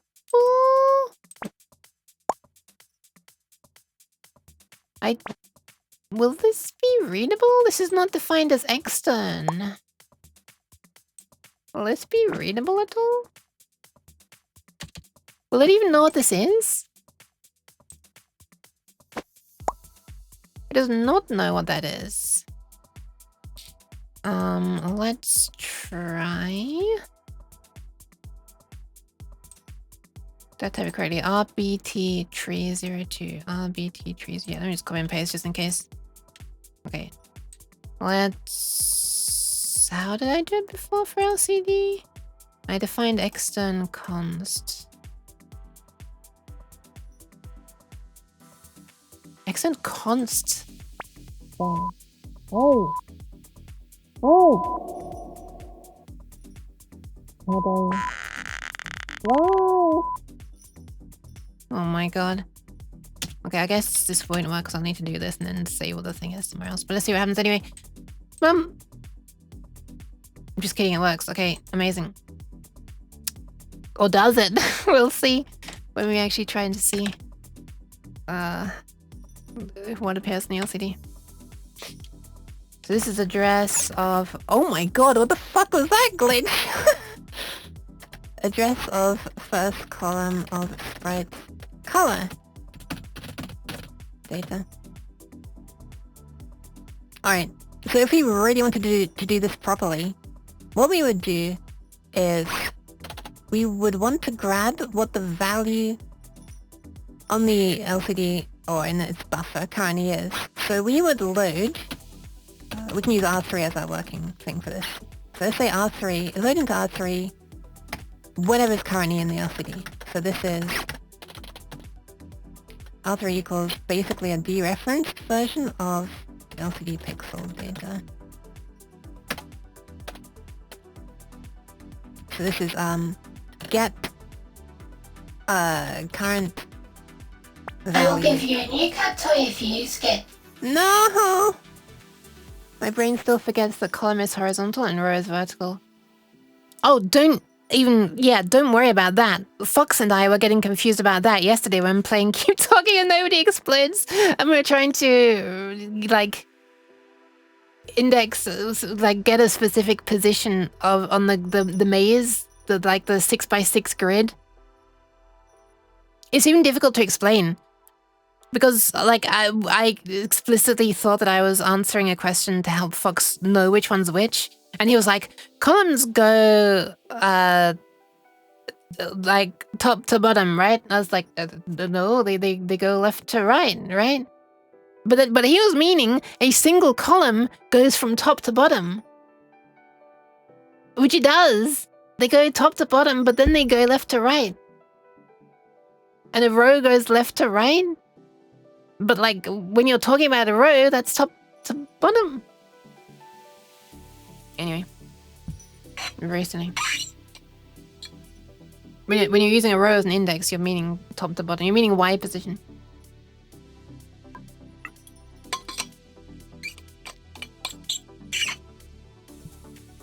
And even then, when we're using X and Y, I was sometimes like a moron saying Y and then X. Anyway, get current value. Get current value of columns on LCD. Remember that I tried to write it down, finally figured it out, and I forgot again. No worries. Hi Maple! Welcome, welcome. Thank you for the hydration Sussex as well. I'll do that again. Row, row, row your boat straight up in the air.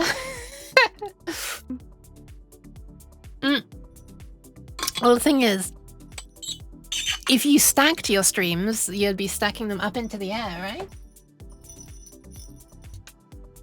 So, yeah, it is correct. It's correct. Okay, so then what we're going to do is we're going to start doing some actual stuff. We're going to AND the value in R3. Oh, let me actually consult my sheet. I think ANDing is override only, right? That's not my sheet. Where's my sheet? There it is.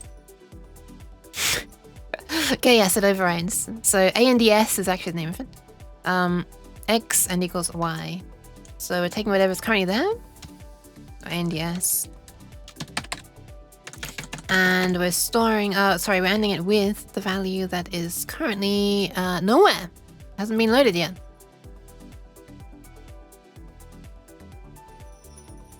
Okay, so we actually need to grab a value from somewhere first. Right, so these three are all addresses. This is the first bit of data. We need to grab a second part of data as well. Oh my god, sorry. Okay, so this is going to become R4. By the way, I discovered in, like, while I was working this stuff out, and especially while I was working out this section up here regarding constraints, that although the documentation says that low is any low register 0 to 7 and high is any high register 8 to 15, except not really going to be 15 in practice because it's a program counter. I'd be happy if it just ignored 15, 14, and 13, the program counter, link register, and stack pointer. Actually, all that ever happens is that it uses this. It only ever uses 0, 1, 2, 3, 4, 5, 6, or 7, and 12.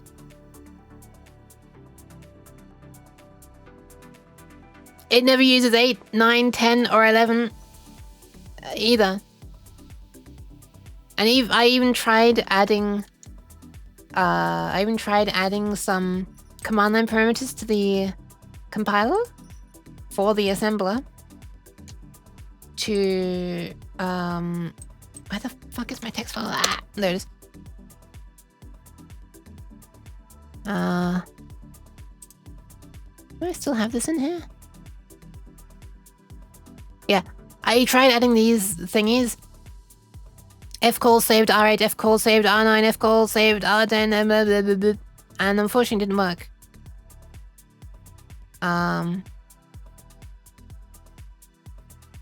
Yeah, so basically the compiler is never using these, like never ever. So if we just use these, we already can do more stuff than the compiler does for some reason. But yeah, it's weird. I tried doing this as a test. Where are we? Oh, what am I looking in this file for? Why is it even open? Get out of here. Did I just close the thing I wanted? I tried doing this as a test. So I was like, oh yeah, and R says any one as well. But I'm fairly sure that R was able to do. So A, B, C, D, E, F, G, H, and then I worked, which is 9 registers. And when I did that, it assigned them to 3, and then 2, and then 1, and then 0, which is interesting. And then 4, and then 5, and then 6, and then 7, and then 12. And then it said out of registers when I tried to do anything more. When I did H specifically, it did 12. And then when I tried to do 2 H's, it was out of registers again. It only thinks it has a single high register. It's so weird. And I was explicitly using the move instruction as well, because move is able to access those high registers. But yeah, I just couldn't do it. But this would be fine. This is fine. When I explicitly said R8, it's like, yeah, R8 exists. Yeah, R9 exists. Yeah, R10. So it's like the assembler understands that they exist. But the C side, where it's trying to work out which register to put stuff in, is like, I don't know of this 8, 9, 10, 11. When I'm counting, I go 7, 12. Is that calling a mention in your cheat sheet? I've introduced the thought of writing assembler instead of my game UI.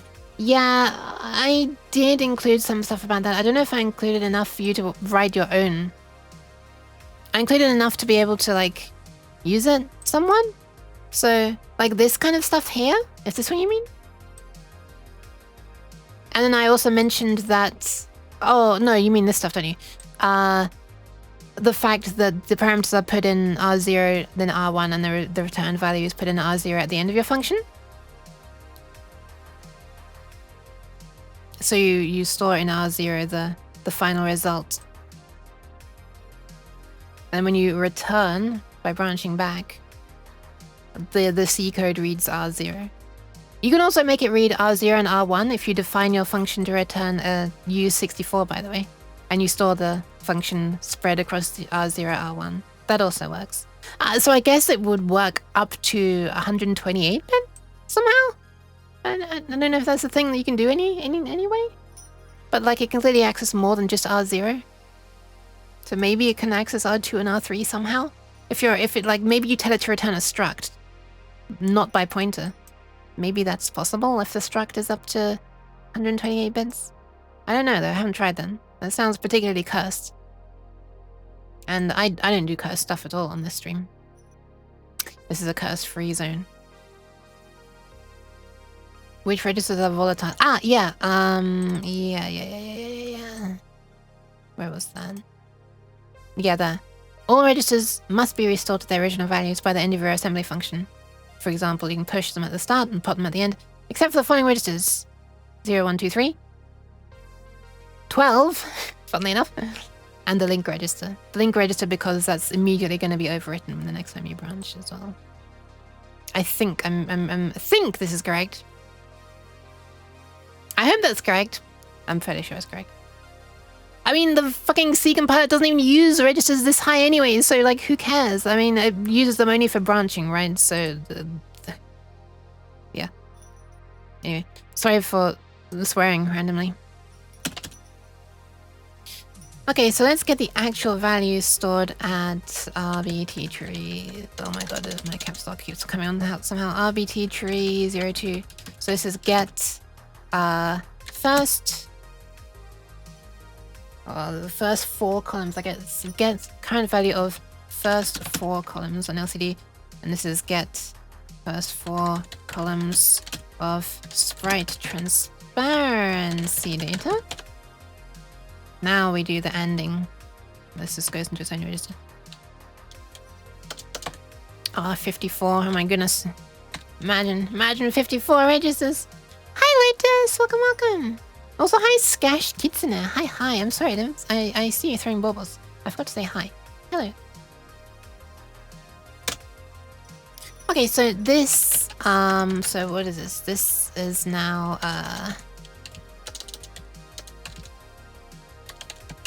clears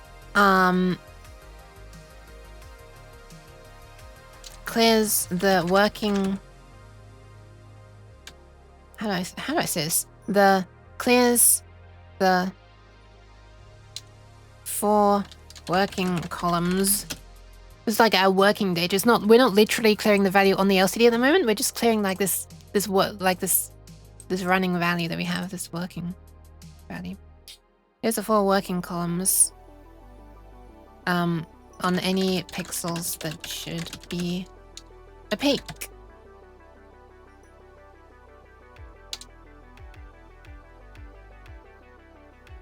Wait, this is extremely terribly worded. Clears any pixels that should be opaque in the 4 working columns. There we are. I can English occasionally, slightly. So now we care about the value of the color data, so we can replace R4 with this one. So this is now R4. Oh, by the way, I don't think I need semicolon apostrophe for this, if I remember right. Oh, this is the original C code, just as a reference. I think I did need to do that for the... when I was making AVR assembly. I'm fairly sure I don't for this. Anyway, R4, we'll find out in a second when I try to assemble it. Actually, we can find out right now. Boop. Nice. It's fine. Is it actually using this code though? It is. Ah, thank you for following. Goodbye, welcome. Hello. Hey, loot.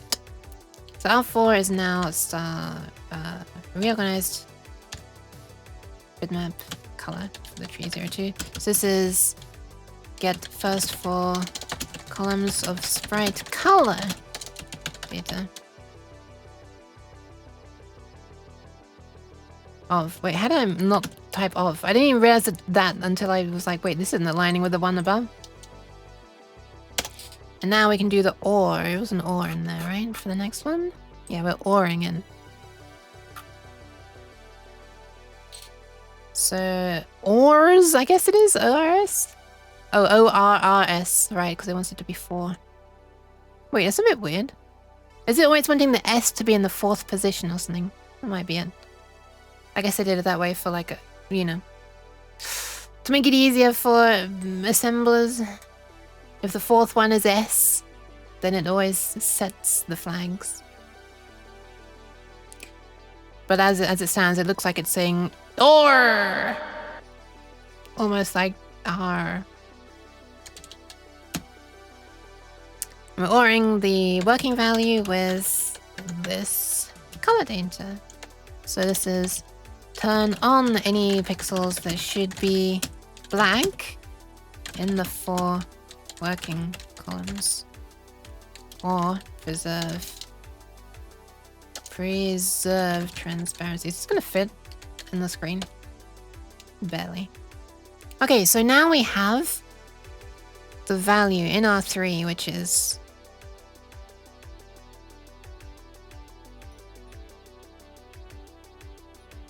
becomes working columns. Or working columns. Yeah, okay, sure.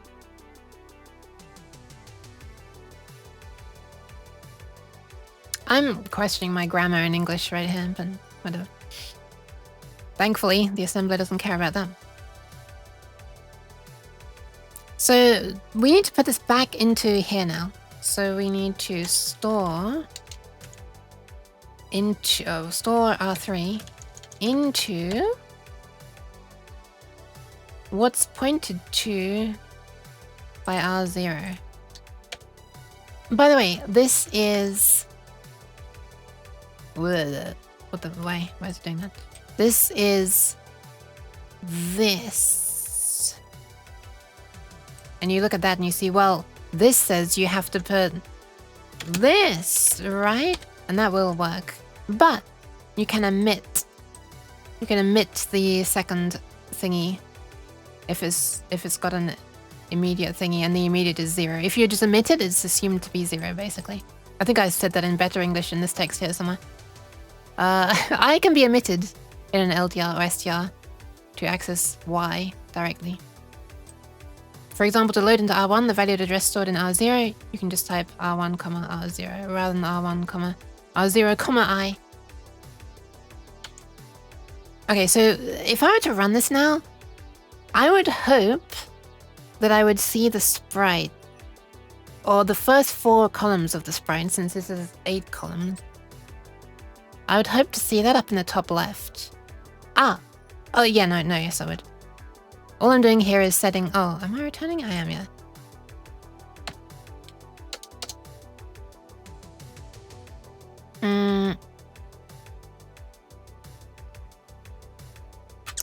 Yeah. So we're calling this function, which is this that I was just writing.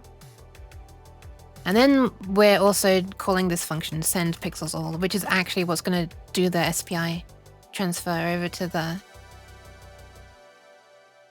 what do you call it? The LCD itself. All right, let's see if it works. Let's turn on the thingy. How goes it? I'm about to find out. If it's going well, then I should see what looks like half a tree up in the very top left. When I say upload. Dude! We are, but we're seeing the second half of the tree. Why are we seeing the second half of the tree rather than the first half of the tree? Oh, it's so cool! Oh my god! Why are we seeing the second half, though? That's not even an Indian-ness issue, because that's like an entire chunk of 4 pixels. So I like accidentally read. Like, is this an off by 1 error, or is this like some kind of... is it somehow some kind of Indian-ness error? Anyway, that's pretty damn cool. Second half or the inverted first one? Oh shit, you're right! You're right! Alright, I'm gonna need to try and think through why that is. Hi Acetin though, thank you for the pads. And the decorations. Okay, let me think about this. Hi, some Mike as well. Welcome, welcome. So what we're actually doing is we're reading this, and when we're writing this into the... Is it just flash memory that's big Indian?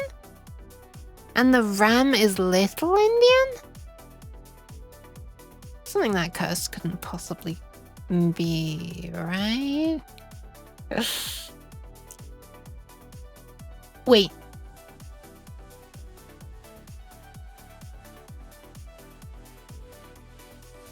Wait. This is literally what this... Yeah, no, wait. This is big Indian. Wait, this is big Indian. You can see it. You can see it. We've got like blankness on the right hand side, and then... Oh no, wait, that's the wait, hang on, that's the transparency. So that's meaning that nothing's transparent there. This is the color data, and that's all 0s there. So that is the rightmost edge, then blah blah blah blah blah blah, and then the leftmost edge. So when we're reading that, yeah, I guess this makes sense because the array is going to be reading... Yeah, the array is going to be reading across one at a time. I could solve this, actually, and then completely break the text rendering. But I could solve it for the tree by making the SPI send data in 32-bit chunks, and then I tell it to do most significant bit first. Although that would also flip upside down every bank, which would be nonsensical. Big Indian? Yeah, I don't think it is Big Indian, it's Little Indian. So I would want to store it flipped. You know what? How about we extend this slightly and I make it draw the next column as well? Huh? So what that would do is we got to increment this by 4, this by 4, and this by 4, and then do this whole thing again. So actually, this gives us an opportunity to make a loop. Should we try and make a loop that's only going to run twice? So it's a bit of a waste of time. It would be more efficient to just do it twice, I guess. But we could write a macro, actually. Let's write a macro. Actually, let's not write a macro. This is stupid. Let's take the opportunity to do some new instructions. Is Big Indian even used anymore outside of networking? I don't know. Technically, you can have... Can you not have Big Indian... It's cursed, but can you not have Big Indian WAV files? I actually don't know. That's a genuine question. You can just use U8. Okay. Okay.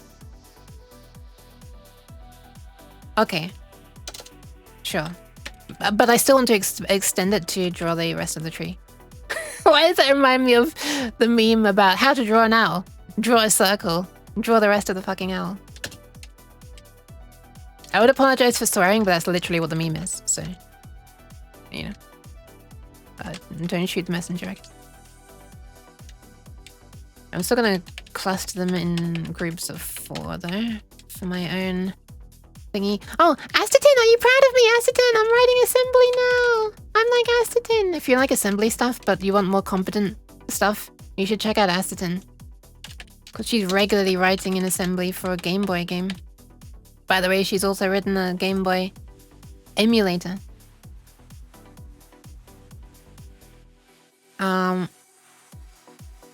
Alright, let's try and make a loop. Oh, you know what? I'm gonna use one of the upper 8 registers. Yes, let's do it. Okay, so we want this to happen twice. We want to do this twice.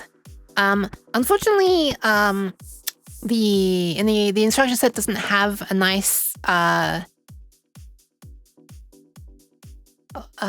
wait, do I need to do that? Yeah, no, the instruction set doesn't have a nice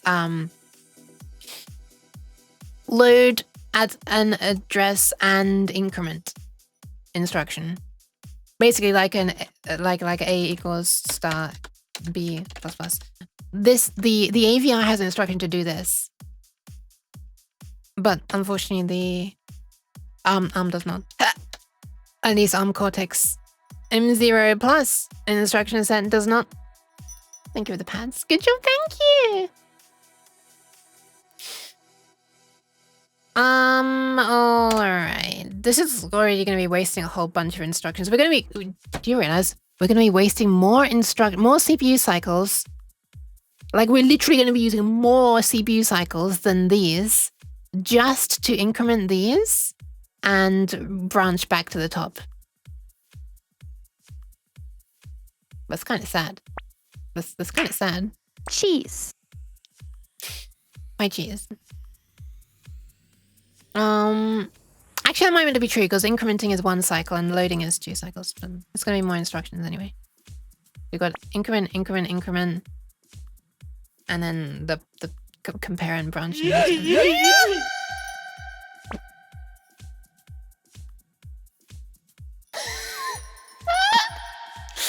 Oh man, can't believe Devil just wasted your bauble and shit. Ah! Yeah, it's really expensive. It's really expensive. It will be necessary eventually though, I suppose. It's a bit unfortunate. But hey, at least it's being done for every group of 4 pixels instead of every single pixel. Right? Exactly, Bulmas, exactly.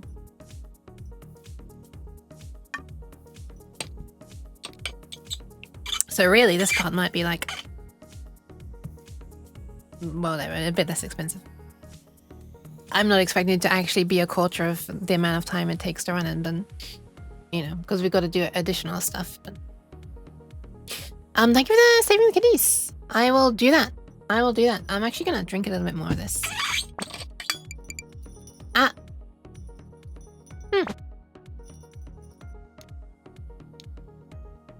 Hi, Sea of Tranquility. Welcome, welcome.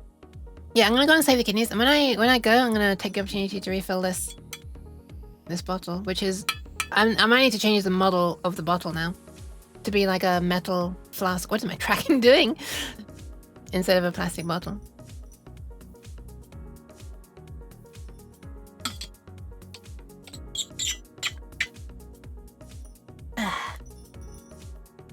By the way, that's not metal grinding on metal, that's like the plastic seal.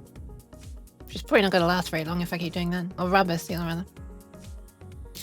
Let's see. Does Twitch want to run ads? In about 20 minutes it does. Okay, I'll do them now then while I go and save the kidneys and top up on water. And I'll be right back. I can't let the stream go on for that much longer though. But it would be nice if we can get the tree appearing correctly in all its glory and with a loop. I'd at least like to get that working before I end the stream. So that's what I'll do when I get back. But right now I'm gonna save the kidneys.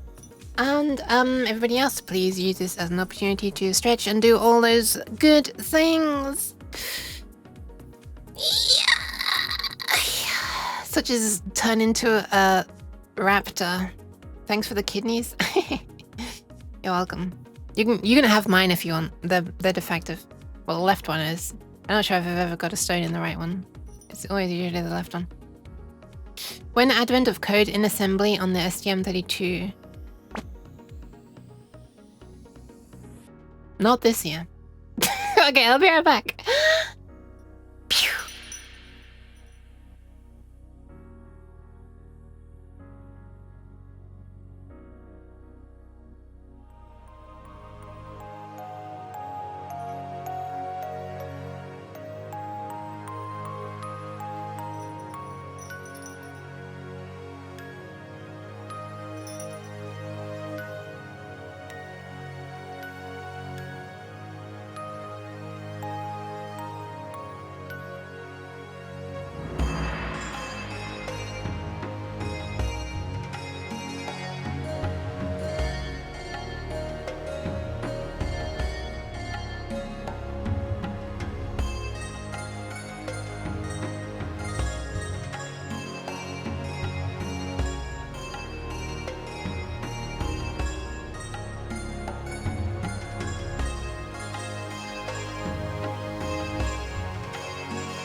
Whew.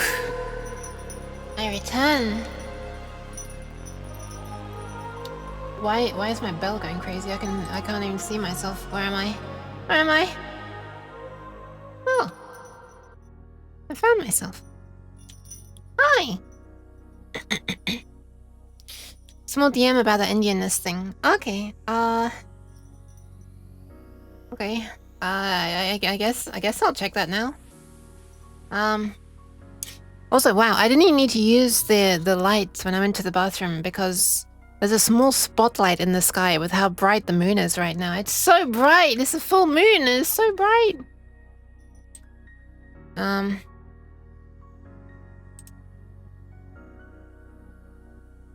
I was basically trying to explain this happens when you do the over 1 by the literals.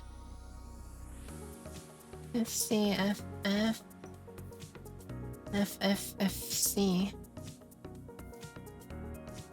Yeah, okay, that makes sense. That makes sense. That makes sense. Yes, I get it. Thank you, Bonmas. Yeah. Once I saw the stuff, it made sense, but I kind of had to see it myself. You foresaw it. I could not foresee it. Okay, let's write a horribly inefficient loop. Oh, but this is actually kind of sad because a lot of the sprites we're drawing, or at least when we're drawing loads of small sprites, it's gonna be... Oh man. Most of the sprites are gonna be tiny though.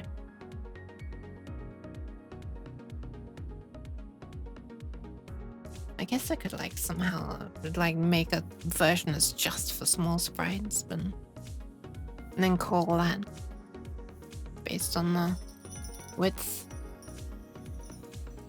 Some sort of what's that thing called again? Almost like how a switch case works in C. I forget what it was called in like a branch table. Is that what it was called in assembly? Where you effectively store the addresses of a bunch of different versions of a function, or yeah, something like that, in a list, and then you jump to the location of one of those addresses, and you choose which location to jump to, which is like choosing one case of a switch statement. Jump table. Thank you. Well, I got it. Okay, I almost got it right. Thank you. So which one you jump to could be chosen by how wide the sprite is, I guess. So you can have really super speedy fast ones for the trees that are not wide. But for now, let's make a disgusting one that's general purpose. Yay! Okay, so we're gonna need to know how wide the thing is. By the way, how would we do this? How would we read from a struct? Well, we'd read from a struct with the load with immediate offset, wouldn't we? Well, what happens if I... I always call it a branch table? Oh, okay, so branch table, jump table. Yeah, I mean, branch and jump seems synonymous, right? So, okay. Nice. All right, good to know. I accidentally got it right. Wait, it was already accidental, I'm not sure. And why? I just felt like waving again. When I realized that the thing was still on screen. Well, I'll hard code it for now. Let's, actually no, I won't, I'll put it here. Fucking make up your mind, you guys swear. Const. I guess I have to do extern const.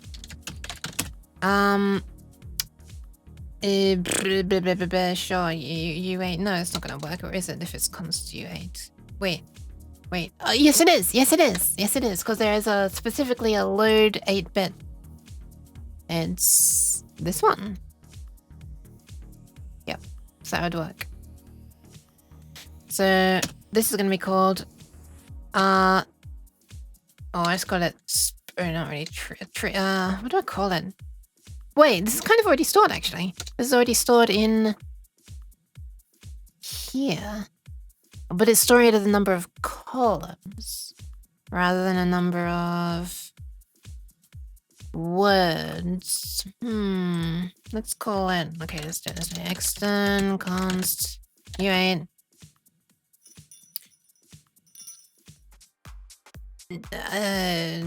Tree 02 num words or something. What is this awful consistency? Maybe I should call this tree 02 RBC, tree 02 RBT, and just tree 02 num words.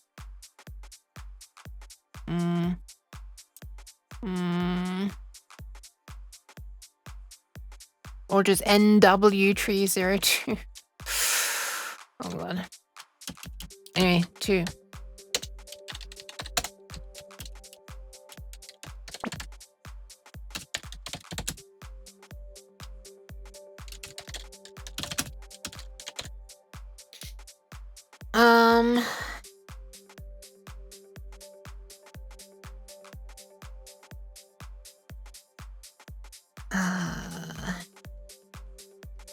width in groups of 4 columns, i.e. multiples of 32 bits.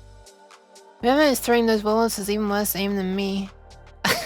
Who was that? Who was that? It was it. We need the cheese thrower to throw the baubles too. No. Oh, I see what you mean. I see what you mean. Data-oriented design structs of arrays.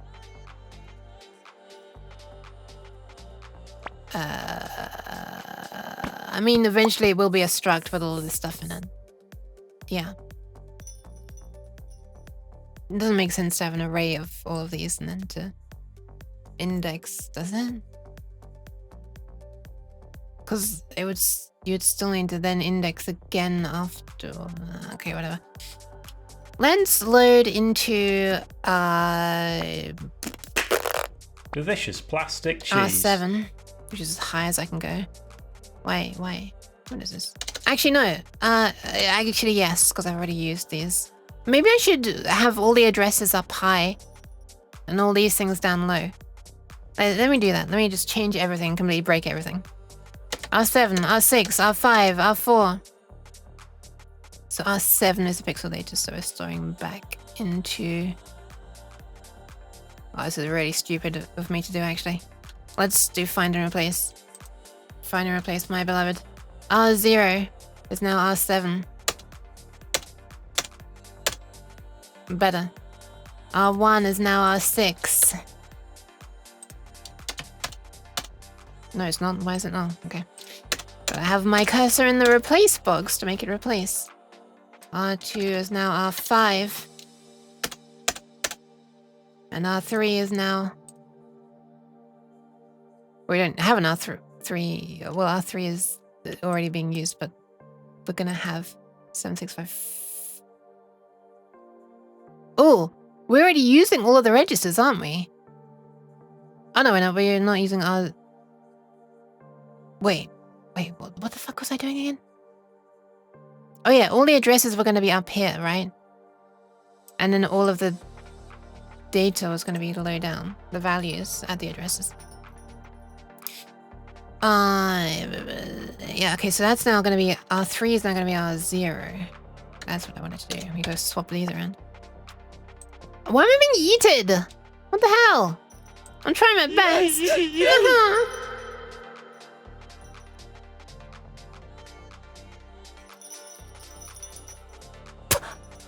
Wow, my head was lolling back there. Also, I just noticed my typo here. I gotta consume 2 soon as well. Tonight is pizza night. R4 is about to be used for an address to change it to R1. I really am eating through all my addresses, aren't I? All my registers, rather.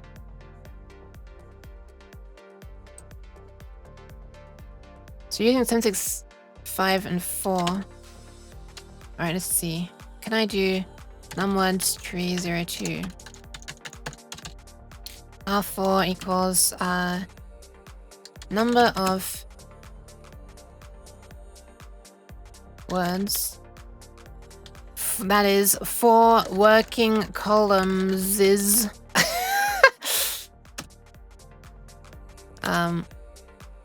width of sprite in words.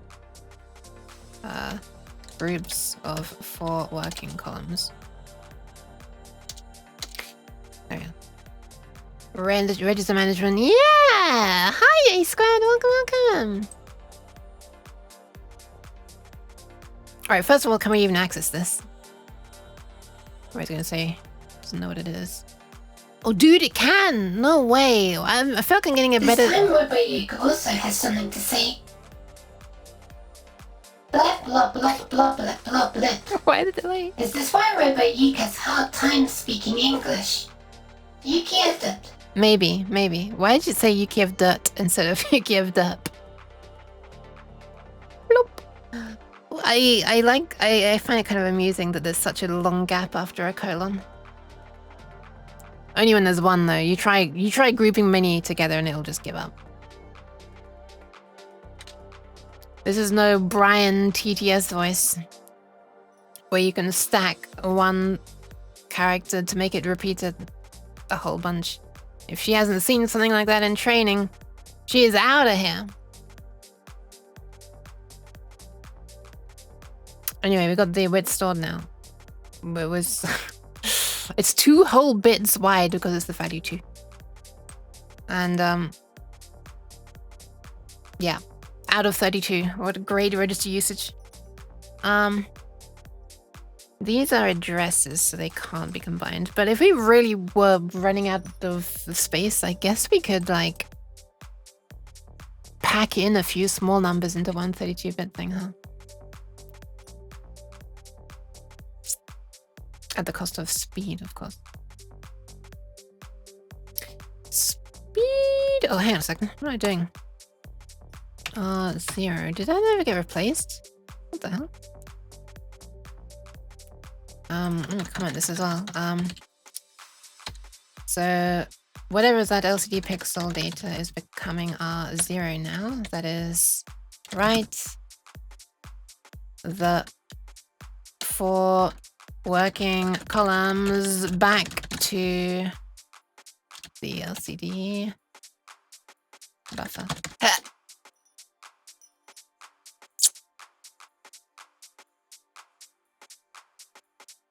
Alright, so we're gonna need a counter that goes from 0 up until less than this.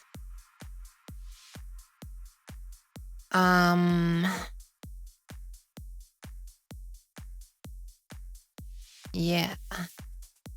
And the counter, we've already discussed this, but the well, this only needs to sit in this register for like 1 moment, because now we can move this up to a high register, in fact. So let's do that. Because I just want to use a high register.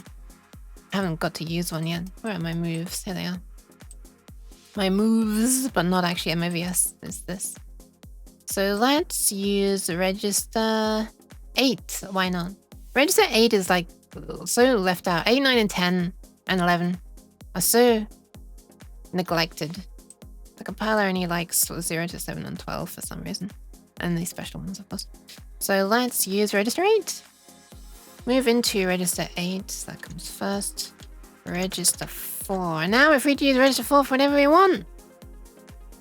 For uses 12 as a frame pointer. I still don't know what that means. I still don't know what that means. I guess it's just a simple microcontroller or something. Oh, no, wait. No. It does use 12. It does call it FP. But it, no, it doesn't. That's F11. Never mind. R12 or something else. I think it was intra-procedure pointer or something. But, I haven't seen it touch R11 in decompiled C stuff. And it does use R12 when I tell it to, when I use the H constraint when passing in the thing, but it will only use 12. If I try and pass 2 in by H, it says there aren't enough registers. And if I use R, it will load them in. Not in this order. It uses 3, 2, 1, 0, and then 4, 5, 6, 7, which is kind of funny. Anyway. So yeah, it's just like not using a few registers. Maybe there are certain things I could type in C that would make it use them, and it just hasn't hit upon a need to use that many registers yet. But I always would have thought that you'll get the most performance by like making the most use out of all the registers at once, rather than needing to, like, I don't know, push and pop and stuff. To push and... Oh shit, I forgot to press... I pressed reverb too late, hold on. Push and... Man, that was a shit pop. If it won't even let you do an assembly, it's probably not even considering... Well, it won't let you do it this way. By passing it in from the C side. It's like the C side doesn't know that they exist. But you can do it in assembly. It's perfectly fine if you just explicitly write R8. I actually wonder if it would work if you do this. Let me try something. I haven't tried this yet. What if I explicitly do U32... How do you do this again? I think it's like... There's a register keyword. I forget how to do it. And the only supported use case for it is in if you do it immediately before an assembly block. How do you do this again? Let me just call this reg a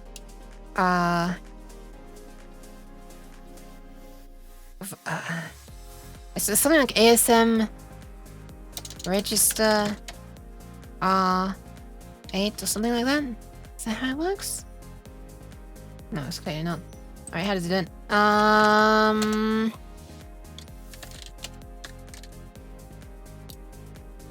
Where are we? Oh, put the wrong flipping window up. Where am I?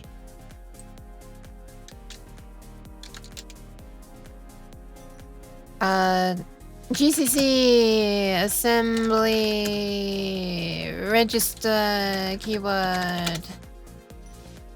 How is it? Ah, is this one? Yeah, it's this one. I think. Yeah, it looks like it's this one. Oh, you put register first and then assembly and then that. Okay. I had all the right parts but in the wrong order. Register U32 assembly. Alright. And these are pointers in this example, but I guess I could put a literal value. Equals 999. Why not? We've got 32 bits. Let's break that 8-bit boundary. Whoa! Mint! Thank you very much for the resub. You made me hiccup. You didn't actually. I was already probably gonna hiccup. Thank you very much. How has it been 11 months already? What is actually going on? That is... it doesn't feel like it's been 11 months since I discovered you and you discovered me, question mark. But yeah, thank you very much. I very much appreciate it. Thank you for rolling in. Hope you're doing alright. Anyway, wait, then how did you do the thing here again?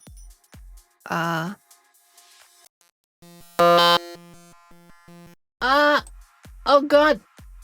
Oh shit, I hope I'm not gonna blue screen soon. Well,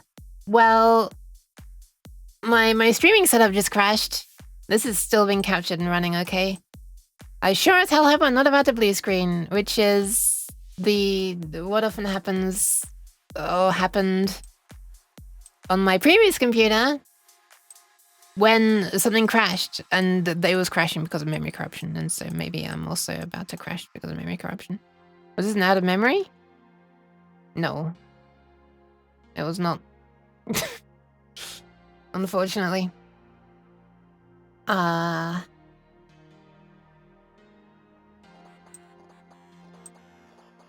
let's restart it. I just don't know how long... Events are now entering receive loop. Wait a second. Did VC Face die as well? No, VC Face is still running. What the?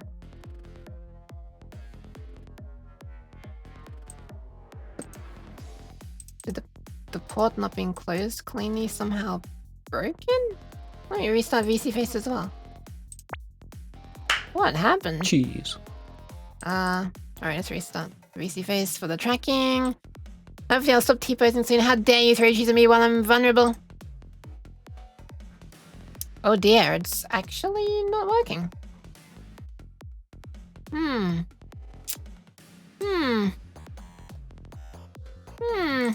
Well, let's close that then. What is running in the background?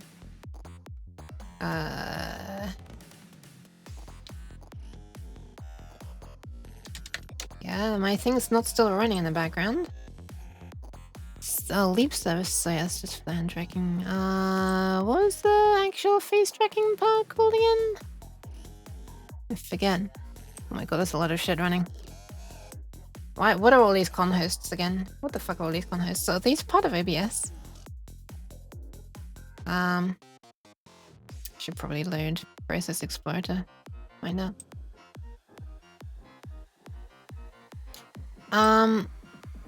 Well, let's try again. This time I'll load VC Face first. No, they're not. They are not normally running in Windows. They are not normally running in Windows. Okay, so that is now tracking. Not on my Windows, anyway. Not on my watch. Now I load my thingy. Are we good? Nyan. We are good. Events are now entering receiver. Okay, relax, Robot Yook. Well, I don't understand why that crash happened, and perhaps I shouldn't have just fucking loaded my streaming setup because I could have checked the. I could have checked the log file, but now it's been overwritten. What a idiot I am. I guess I can check the event viewer on Windows. Hi, Fifi Mello! Welcome, welcome. Also, I've just got to quickly go for loot. I'm very scared that I'm about to get a B-sod though.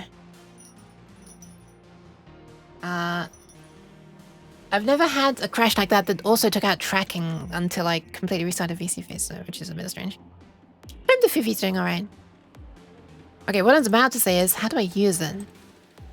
Oh, I put in speech marks whichever register I put it into. Okay. Let's do that then. Nice hat. Thank you. Thank you. Okay, so here's our list of which way around is it again? Let me consult my cheat sheet.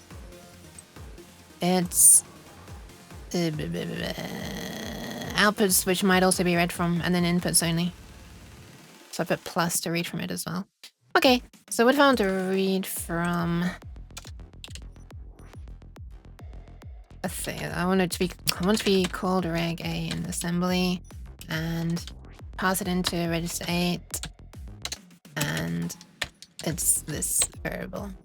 That should be it, right? This should just work. And if I want, I can now do this, I guess. So this should be register A. Well, let me just make sure this is actually going to get run. Boop. You also had a funny sound. Yeah, that happened when I... Oh, I've got to do plus, yeah. Probably. In this case. Yeah, that happened because...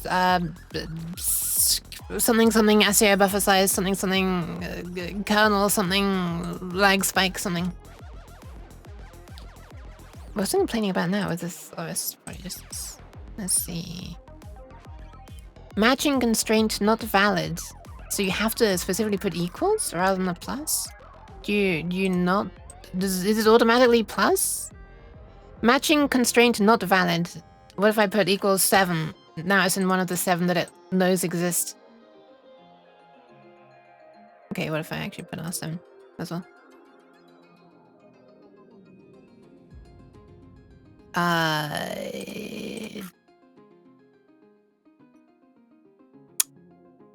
don't understand what it's complaining about. Matching constraint not valid. Am I using this correctly? I think you can't use equals in an output. You have to use equals in an output, right? Or not? Yeah, you have to put the equals in an output or a plus. I complained when I didn't put equals. But in the example here, they don't put equals, do they? They just put this. Think of the pads. Equals R. Result. Oh, they're putting them in the inputs! Sorry. But they are also putting equals R there. Equals R. Result. P1, P2. Result here is R0. Oh! Wait. So you just put equals R? Wait a second. What the why are they putting 0 and... Huh? Wait, why are they putting... I'm confused. Why are they putting 0 for one of them and R for another one? Okay, well, let me just put R then, I guess. But that's... I know that's not going to work, because I know that when I do R, it doesn't think anything other than 0, 1, 2, 3, 4, 5, 6, 7, and 12 exist. Okay, I guess that'll work, question mark? And it'll go into register as a 7, question mark? Yep. And I guess R12 would also work? Yep, and I guess R8 will not work.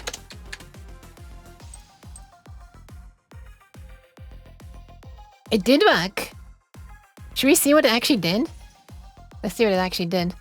Let's decompile this shit. Hi, Bid101. Welcome, welcome. Pirates only code in R. Hi, Enlin. You join and immediately get that.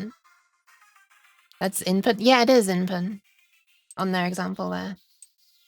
I'm just confused by the putting 0 and 1 and whatever. Let's see what happens. Where's my thingy? Here we are. How's the yook? I'm alright, thank you. My throat's not doing too great. Where are we? Where's the stuff that I'm looking for here? Mov R8. This is probably mine, right? It's not going to generate anything as silly as that by itself. It replaced it with a NOP, unfortunately. But it does know that it's R8, which is good. So it's at this address. So if we just look at this address again, it's boobs. The address is boobs in Leadspeak. So if I change this now to R9, let's see if that changes. Build it. Please don't actually upload it. Thank God. For a second I thought I was gonna upload. And we disassemble. How's the Lemlin doing there? Let me find this again. Right, it still says R8. Oh boy.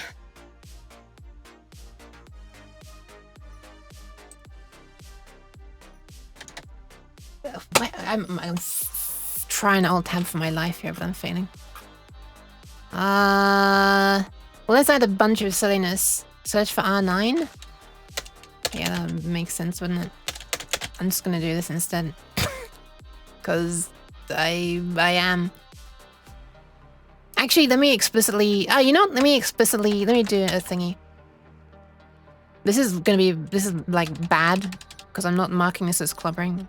But I'm just gonna do it anyway, because it's gonna stand out as a thing. This is R0, R1, R0. Oh, you know what? Actually, what if I just... Yeah. What if I do R0, R1? And then we're looking for reggae R1 as well. So we're looking for an R0, R1, an R9, R1, an R0, R1. I guess... What if I just... Could I not just repeat it?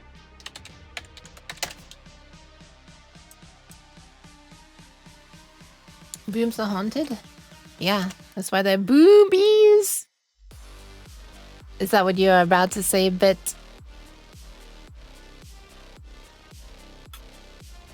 I'm onto your puns. Power Fred did that already. Let's have a look.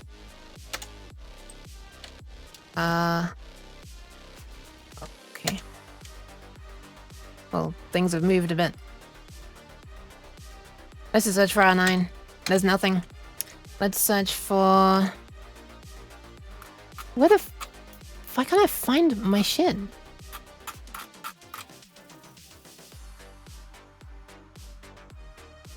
This is something else. This is not what I was looking for.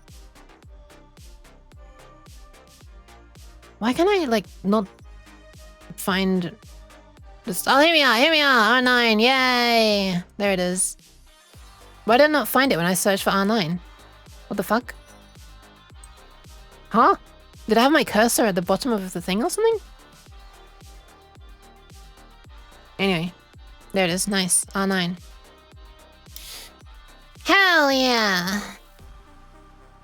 So you can explicitly say R9 with the R register, but if you put the R register by itself and you put it 9 times, it's gonna be like, no, what do you mean? I don't have 9 registers. Well, what it is, it's not gonna use R9s. How are you doing? Are those LEDs hanging from the ceiling? They are! Hi, Strovinkle. Searching with Notepad is pretty doo-doo. That is not a reason for a Notepad to not find R9. You can dislike Notepad all you want. Especially since AI shit got added to it in Windows 11, so I hear. But it doesn't just not find the text. Hi Ashkan, welcome, and thank you for the follow. Hello. You're appropriately sneepy. I want to pat the blend. You know, pat. Look, you can see it there. Okay, the tracking is still ahead of the GoPro, even after the crash. Ah, let me add a note to check the event log. Check Windows event viewer for crash. Yeah, my streaming setup thingy crashed earlier and then left some things in a weird state where also the tracking the motion data wasn't coming in. So I had to restart VC Face as well. And the sounds like glitched and stuff, but I guess that makes sense if there's a big crash. I mean, because I'm using ASIO stuff for sound processing. Makeshift noise gate and the things which if I turn off, you'll see why I have them on. Because now there's background noise. And now there's not. And then this also lets me have the this and this and this and there's all these things.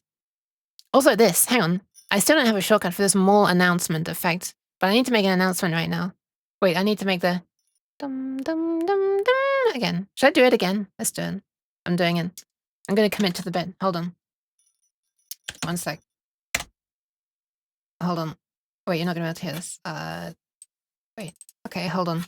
This is a major off topic for a moment, but I've managed to stay on topic roughly for about 3 hours, so I should be allowed one off topic, right? Okay, let's change this to a vibraphone would be fine. Chromatic, vibraphone. Perfect. I'm hearing this twice, by the way. I'm hoping you're only hearing it once.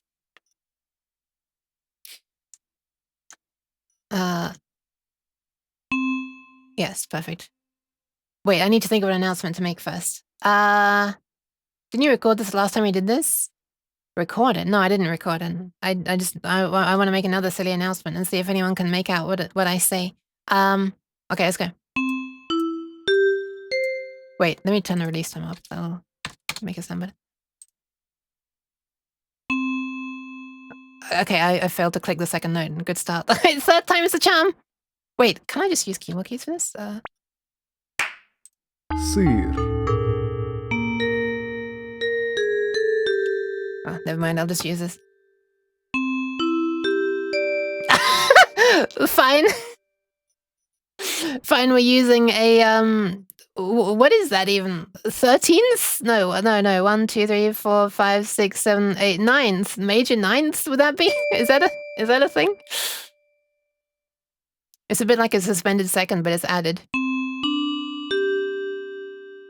Sure. Hang on. Let me make the announcement sound with my favorite chord. It's a suspended fourth.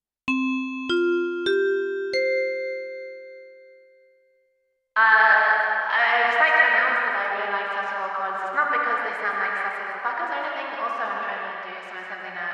Okay, bye.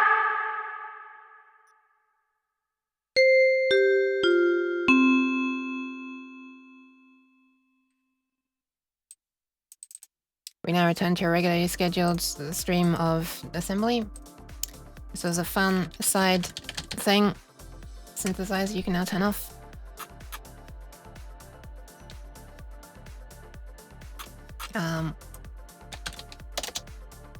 Where are we again?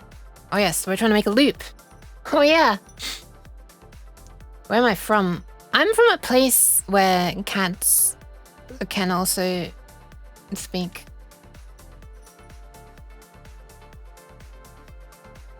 So did anyone make out what I said?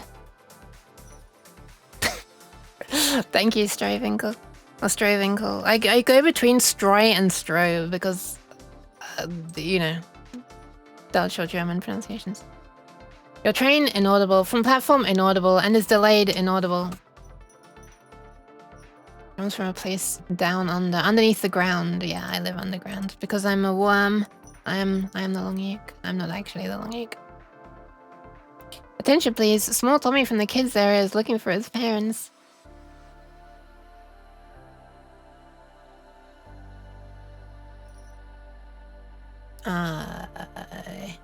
So I was just catching up on missed bits of chat. Absolutely reasonable. Thank you.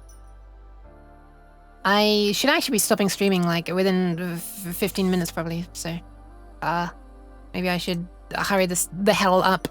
Anyway, moving into register H. That's how we got into this conversation in the first place, man. All right, register 8. Sure. R4. All right. Where's my thingy gone? Here it is. No, is that what I want? Yeah, that is what I want. Moving into register 8. The value that's in R4. And now we don't care about R4 anymore. Do whatever you want with it. Anyway. By the way, this is also really bad. I should be pushing the registers that I'm... Yeah, hold on. We're using high registers, so I should also push... By the way, it doesn't matter what order you put these in, it'll do it from lowest to highest all the time. Anyway, 0 and 2, 3 are fine, but I'm also using... R4, R5, R6, R7. Oh god! My attempt of a more high performance function is going down the drain as I increase the number of things that are being pushed here.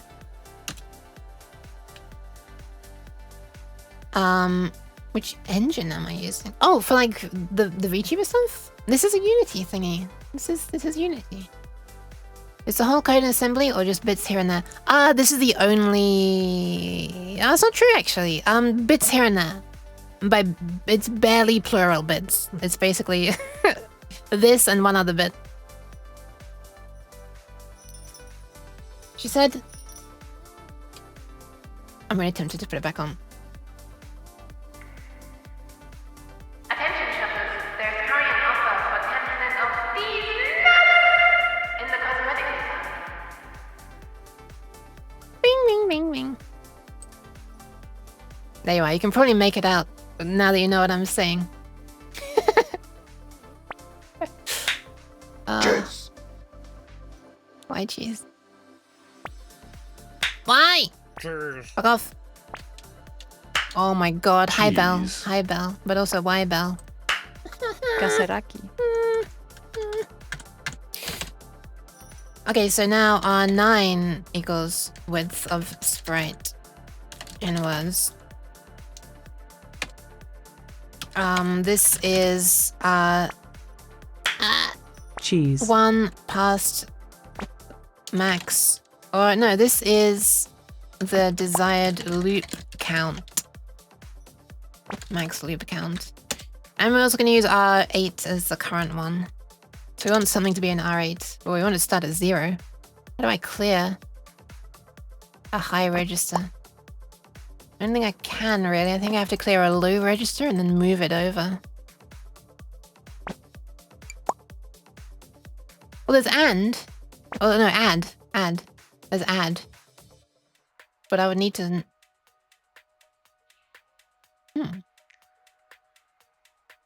I guess you could add a negated version of the register itself. But again, this only works with a value from a register. So I'd have to use another register. And I'd have to get the value from this first. Alright, I guess I gotta fucking store something into a low register before I put it into a high register. Which is fine. Fine, she said reluctantly. We'll load into... No, wait. We'll move into register R4. The value... How do you do this?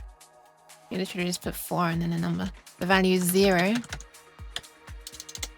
Where's my hash? R4 equals 0. And then mov R4 or R8. R4. So this is now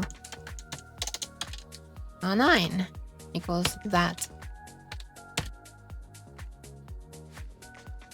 No nuts. No nuts. November's over. You can eat all the nuts you want now. We're gonna put a label here. Let's call this loop start. And we are going to... After we've done this, we're going to add 1 to the value in R8. Which we can do. We can Wait, shit, can we? Oh, we can't exactly. Fuck, we still need to dedicate... Oh my god. I didn't think about this. We need to still dedicate one register to like the step size. Because we can only add a value that's in a register. So we'd have to store the number 1 in a low register. Oh no, we can... no, we don't have to. We can store a number 1 in a high register. Oh, it's still such a waste. Ah. Ah. What a waste. But I kind of want to see if this works still, so... Although I probably won't end up doing this in practice. I just want to do it because I get to use the high registers. And it's kind of exciting for me. Because I'm strange. So this is... the start loop counter. Or the starting value for the loop counter. And this is the step size for the loop counter. Oh my god, I just realized I've been doing this all without my clicky keyboard. We're gonna put that into R10.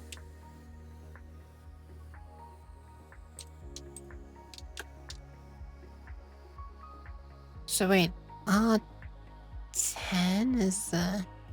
you know what, let me... Wait, what am I doing? 8 is starting value.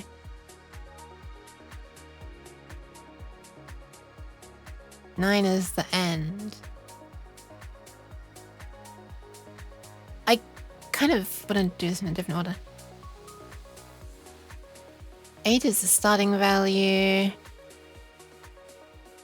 Oh god. Hold on.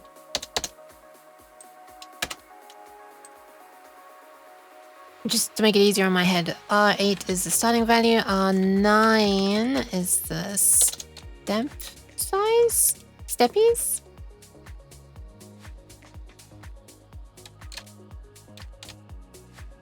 And R10 is the thingy, the thingy. This is max loop count. Yes. This is STM32. There's supposedly an ad that can take in the media. There is, but it can't access the upper registers, unfortunately. Unfortunately. Oh, you can actually add to the stack pointer. What is this, loop 4? Moving through the sprite data. And yeah, the sprite data. And the LCD position.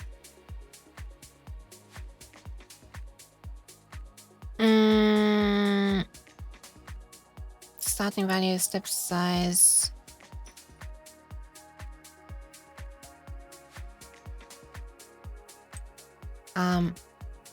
So this is this becomes the loop counter itself. Could you increment the pointers instead of having a loop index? Yeah, I could. Yeah, and then it would go up until a maximum pointer. This is actually how I do it in the C code currently. This pixel, this bottom is like a pointer, and then we're incrementing this. But I want to try it this way first. You could calculate an end pointer and then... Yeah. I mean, I still need 3 pointers, unfortunately. And I'd need 3 end... Wait, no, this is kind of bad, actually. Because I need 3 pointers to begin with. I guess I don't need 3 pointers. Because the number of words that is like groups of 4 columns in the sprite is known because it's stored in here. And there is a command to load with offset. So I could load from... If these are stored in one array, or I like pack them into a struct or whatever, then I could load this And then with offset, I could load this. And I only need this address. And after I've read this, I increment this address to this pointer, if you like, to there. And then with offset, I would load that as well. Like with an offset of 2, I'd load 1, 2. When I'm here with an offset of 2, I'd load 1, 2. A pi squared. Oh no, a squared pi.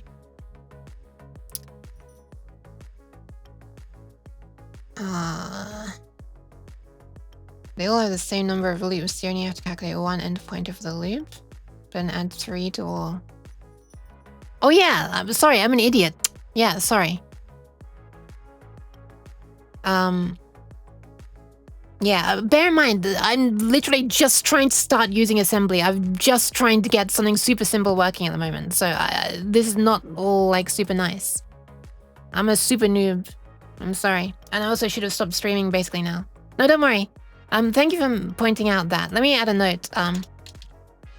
Note, in the future, put RBT and RBC into a struct, load RBT, or have one pointer for RBT and load RBT, load RBC using RBT's pointer plus an offset of the NW3. Yeah. Okay. Let's get it working. Yeah, I'm just trying to. I just literally just want a tree in the top left. We've got half a tree in the top left. The fact that it's the fact that it looks like the right-hand side of a tree is actually a mistake. We're seeing the left-hand side flipped vertically, horizontally. And I just wanted to practice using a loop right now, so. So R8 is the loop count itself. Step size, max loop count. So I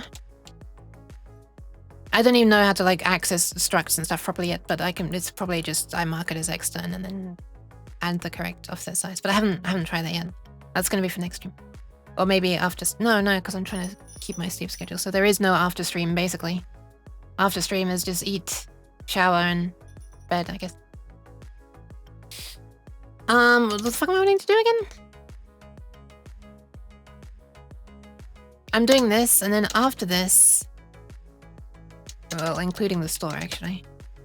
After this, I'm mismatching my pop here. 4, 5, 6, 7, 8, and 10. 4, 5, 6, 7, 8, and 10. The order of these doesn't matter. It always goes from low to high. So in fact, it's going to do this and then PC. But anyway.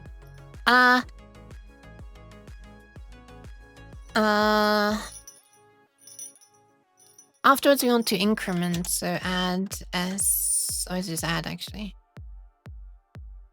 Oh, God. It's add. We add to our loop counter. I just wanted to try using the high registers because I haven't been able to yet. Add to that the step size. And then we'll try a compare, which I've also not tried yet. But compare can access the high registers. So we'll compare. If I'm comparing X to another value. So we want to see if it's larger than or equal to. Well, I guess just equal to. Anyway, we're comparing R8 to R9. No, R10. And then we're going to... No, we're branching if less than. We're branching if less than, actually. So for this, we use the very delicious sounding instruction. BLT. So after a comparison, that's if it's less than. So BLT. Wait, I need to do dot loop start, right? Dot loop start. I think that's in. Is that in? Is that actually? Would that actually? I think that might actually work. So the first time around, this is going to be 0, and we add 1. Now it's 1. We compare 1 against 2, which is technically doing 1 minus 2.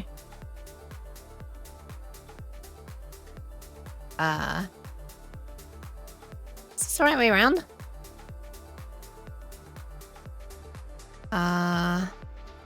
Yes, it is the right way around. Because it's negative. Yes. If it's negative, then that means we will branch. Yes. Okay. Then we branch back. We add 1. It's 2. It should no longer be negative. Oh, yeah, it's also making sure that the 0 flag is off. But the 0 flag is going to be on, so this check is going to definitely fail. And we should just continue and do a little... And then maybe we see a tree. Let's see what happens. Prepare for disaster. We don't need this. Comma 0. Oh, hang on a second. I'm not doing the part. I kind of forgot an important point here. May have forgotten something a little important. We kind of need to move on in the sprite and on the LCD. Otherwise, I'm just going to be drawing the same left part of the tree over and over.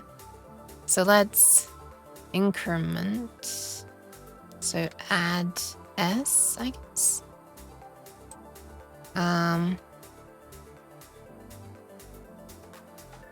So we can add a fixed value of 4. So just add S to R7. 4. Yeah, this is a horribly inefficient way to be adding 4 separate pointers. Oh, 3 separate pointers when we could get away with 2. 7, 6, and 5. This is increment all 3 pointers, all 34 pointers. Increment. Oh, I guess I'll just do same line comments. If adds like that, it should be relatively fast. I mean, yeah, it's all of these are 1 cycle except for this, which is 2 when it happens, and the stores and loads, which are also 2. Everything else is 1 cycle here, if I'm not mistaken. You would have to use the arithmetic units for all 3, but there's at least no data dependency. Oh, there's very, very limited pipelining here, if that's what you're thinking. If, I wish there was, no, what's this specifically called where you do the multiple things at once? I know it uses a pipeline, but I thought there's a more specific term for that. Because a pipeline enables a bunch of things. Parallel execution, I guess. Fetch, decode, execute. Yeah. I think there might be a tiny thing. There is extremely simple branch prediction. Just enough that you can't rely on instructions and NOPs and stuff to have it perfect, which is really annoying. For like tight timing, I think. So I have read. I haven't tried it yet, but I did actually measure on oscilloscope that sometimes code that should have been taking the same amount of time was taking slightly less amount of time. And I had interrupts turned off, so it wasn't interrupts interrupting. So maybe that was the branch prediction. I don't know. But that wasn't me when I was doing assembly. That wasn't when I was doing assembly. That was just when I was doing C. Increment loop counter by step size, and this is compare loop counter to max, or to the desired max loop counter. Say compare loop counters current value. If less than branch, yeah, repeat the loop. All right, I wonder if this will work. Who knows? Let's give it a quick sanity check. A quick once over rather. R7, R6, R5 becomes the LCD buffer. The transparency and the color. Then we just use R4 as like, I guess like a scratch register, you could call it. To put 0 into R8, 1 into R9, and the width into R10. And this should be 2. Then we do this, which already know works, so I don't need to look at that, I guess. Although I did change the register numbers, so let's double check. R0 becomes the value of that, the buffer. R1 becomes the value of the transparency. We combine the transparency with that. And then into R1 we put the color, and we combine the color. And we store the result back out to the address. Then we increment the address, all these. And then we add R9 to R8, and R9 is the step size. And then we compare R8 and R10, which is the counter itself and the max loop count. Nyam! And branch if less than. Well, it looks like it should work. Come back to a post-Nyan world. Yeah, we might get a full tree now as well. Potentially. Let's try uploading. Hang on. Wait a second. Oh shit. Wait, these are actually mistakes in here. I thought that was leftover stuff. But no, this is actually this. Push LR R4 R5 R6 R7. Wait, what do you mean can I open on a width suffix, huh? What? You should be able to push any number of these. Mov R4 0. Wait. Register range not in ascending order. That shouldn't even be a warning. It should just... Okay, whatever. Sure, I'll do it in this order then, just to make you happy, but I don't think that's what's causing the error, but... I was writing that with the knowledge that it wouldn't be in ascending order. Okay, let's go to the warnings. Am I typing this wrongly? Let me look at the previous... Oh my god, where is it?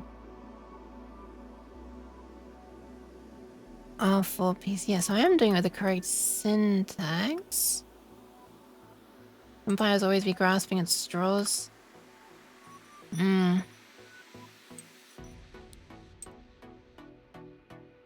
I'm more concerned about this one, honestly. Mov R4. Yeah, I'm more concerned about these ones. It's actually not complaining about the high one. Oh, wait a second. There was Mov S for this, wasn't it? Thank you for the pads. Yoon, hi! Welcome. Yeah, it was Mov S to set the value. Mov doesn't do... Okay, that makes sense. So it's Mov S. Okay. So now we should only be complaining about the pushes and the pops. Yes, it's only complaining about the pushes and the pops. Imagine having good errors. Yeah, these are kind of nice. This is weird though. This is weird as fuck. You look so festive. Oh, thank you. Let me pat your head. Oh, thank you. Thank you, Exia and Topo for the speech about it. Hope the game's doing alright. I'm not doing too badly. My throat is actually pretty bad right now. I should have a throat sweet. But it's gonna ruin my pizza. But no, it's gonna take like... My pizza's gonna be cooking for a little while, so... I'll take the menthol as a way to soothe my throat. Soothe my throat. How's the Yoon doing? Feeling rough? Sinus issues? Oh, God. I'm very confused about this. R4, R5, R6, R7, I don't know. Let me check the datasheet about this. I didn't think there was a register limit. I thought that it was just... It had 1 bit for every single register. Oh, mind you, on the instructions themselves, 16-bit. So you wouldn't be able to have all 6 a bit for... Let me check the datasheet. Boop. This is the wrong one. Whoosh. I'm glad you're not too bad otherwise. Restrictions. Huh? Wait. Regulars must use only R0 to R7? Wait, you can't pop... You can't push and pop anything over... Oh, so is it just like... Wait, I don't even need to worry about restoring them. They're just freely clobberable? Hang on a second, does my datasheet actually show that? Oh my god, my datasheet actually correctly shows that you can only push and pop 0 to 7. I just wasn't paying attention to my sheet. I should have read my own goddamn sheet then. We don't need to worry about these. Hell yeah, less to push and pop. 4, 5, 6, 7. Get out of here. Get out of here. Coding is going okay. It's not going too badly, thank you. I'm trying things I've never tried before. I've never done this assembly before. How cool is meant to save them then? Ooh, that's actually a good point. I mentioned in here that you have to restore 12, but you must not have to restore 12. You only need to restore 0, 1, 2, 3 and the link. Wait. Okay, I need to fix this. This is wrong. It's not all registers must be restored. Do you reckon that's why the compiler doesn't want to assign anything to 8, 9, 10, or 11 and 12? When I do this thingy? Well, it does 12 though.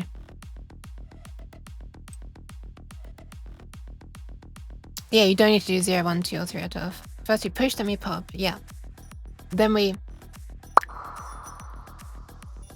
Oh, thanks, Yoon. Well, I need to... Okay, I'm gonna add a note to this. I need to fix this.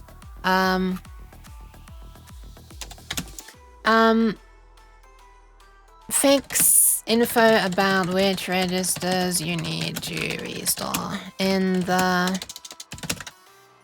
What is this section called? Dedicated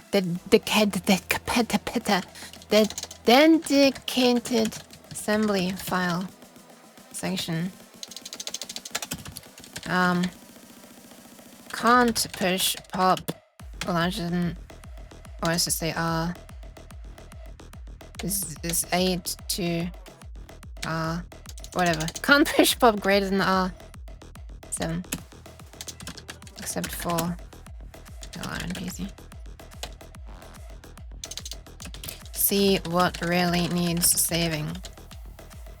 Confirm. Okay, config, confirm. Okay, I'll check that after stream.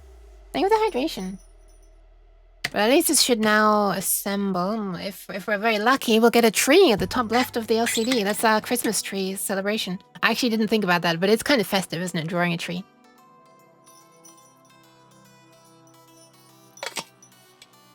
Yeah, that makes sense how we are able to... That makes sense how it's able to encode the entire instruction into 16 bits, because only 8 bits are used for this. Oh, 9, I guess. Because there's a link register in PC. Anyway, let's see what happens when I do the build or the upload. It built? Do we get a tree? We get absolutely nothing in the top left. Our half tree disappeared. Man. Well, I kind of want to see if this address is, like, correct. Because I'm doing extern constant and shit. I don't know if that's a good way or the correct way of doing it. Let's see. Let's see if we can find our tree in memory somewhere. Here it is. Here's our tree. Because it says. So is this address being used somewhere in the assembly section? Yes, here are our words that inserted at the bottom. Oh, hold on.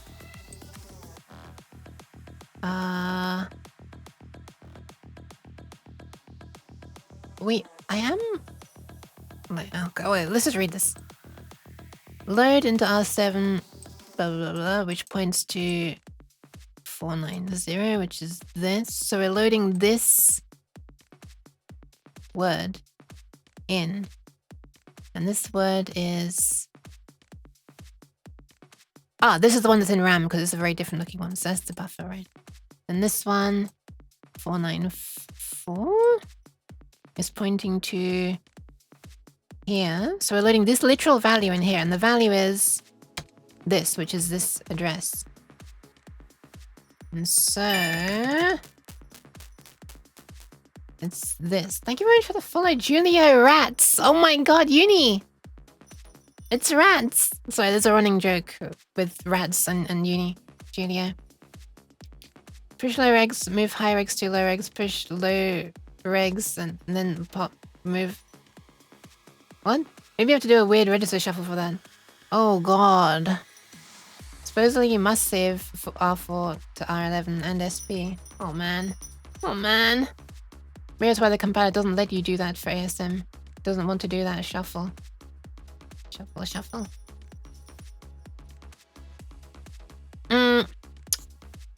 Well, maybe I'm upsetting it by using these high registers and not restoring them, huh?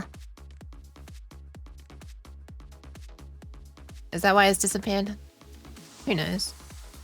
Mind you, let's just continue following the code, I guess.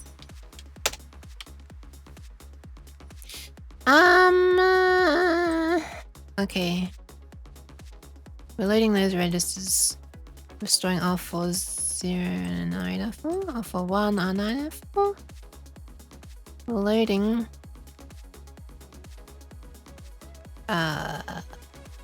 Oh, that's the value 2, isn't it? Yes. Yes.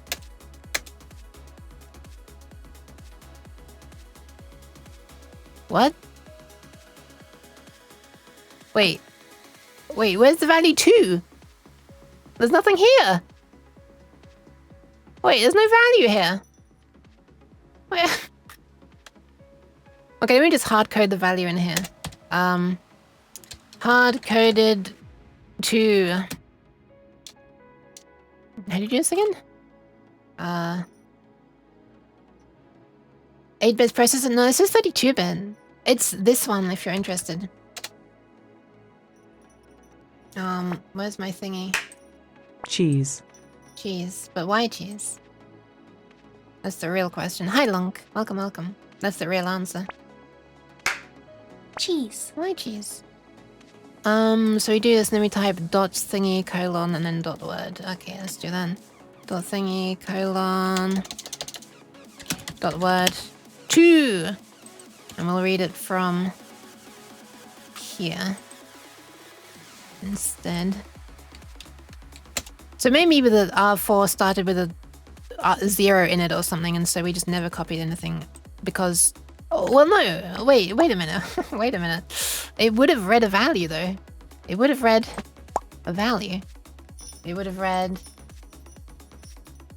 EB. So we should have copied crap loads of stuff. The LCD should be awash with nonsense if this were working. You're right. That's why I get cheese. No. Why? Okay, so I'm instead going to say load LDR. Oh, hold on a second. Hold on a second. I'm being stupid. We're loading the address.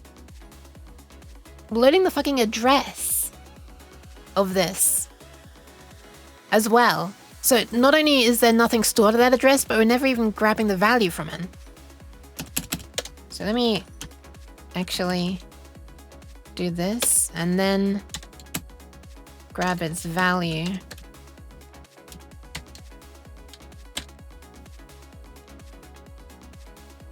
There's nothing stored there because you never use it. Oh, maybe. Is it that clever? Is it clever enough to work that shit out? Let's see. Let's just do this, I guess. So this is actually address of width of sprite. Address of width of sprite. Star R4. Value of width of sprite. Okay, let's just build it and decompile it. I want to see if there's now a 2 there.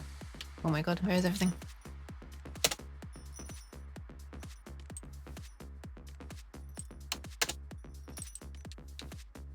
There's still nothing there.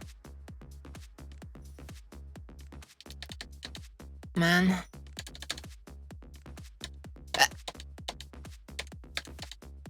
Wait, how did I find my code before? Oh well, let's just do it this hard-coded way instead. Oh, I know how I found it before, I just remembered. Okay, fine, we'll do it this way. The value 2 doesn't get stored, question mark? Maybe the extern const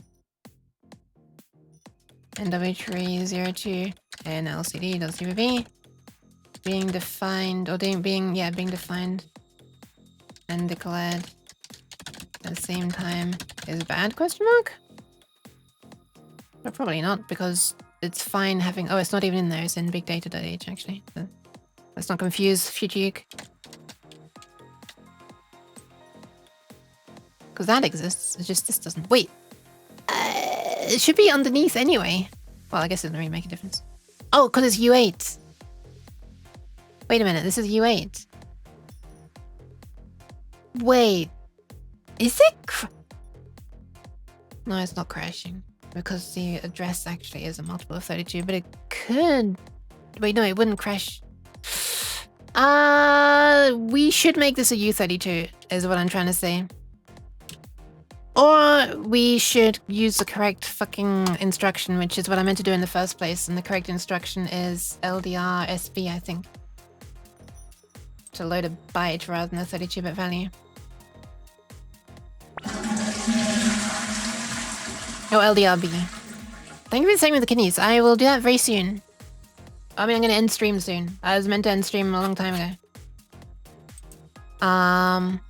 Ain't nobody got time for that. I'm trying. LDRB will do it.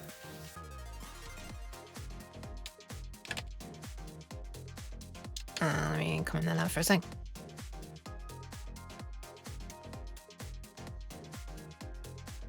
Okay, build.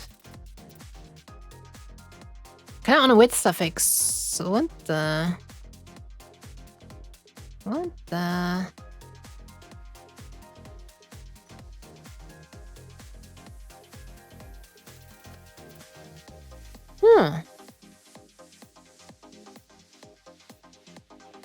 So it won't automatically add a...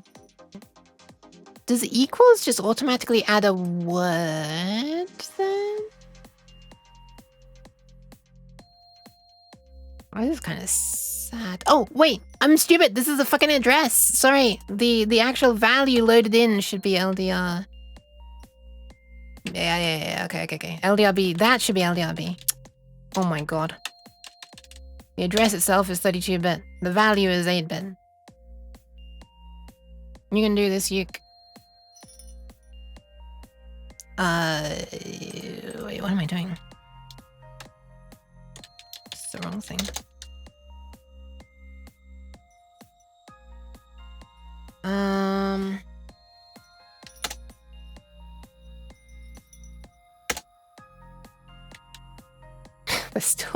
There's still no 2 here, but there's a dot here. What is this? Why is there a dot here, man? It's like there's something there, but whatever. You've got to make it LDRB. Did I? Oh my god.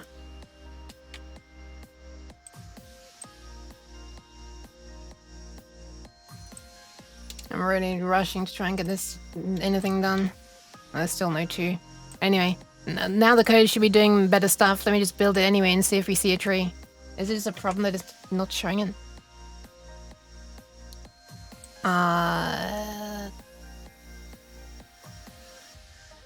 Nah, there's still nothing. Yeah, I do need to stop. I need to eat. I need to shower.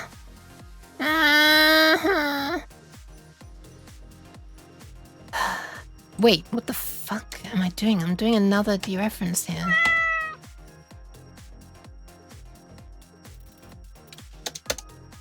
Wait, was I doing that the whole time?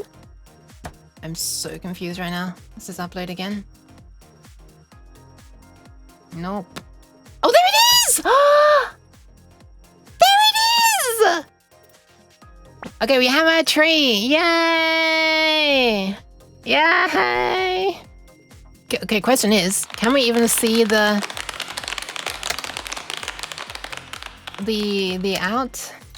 two?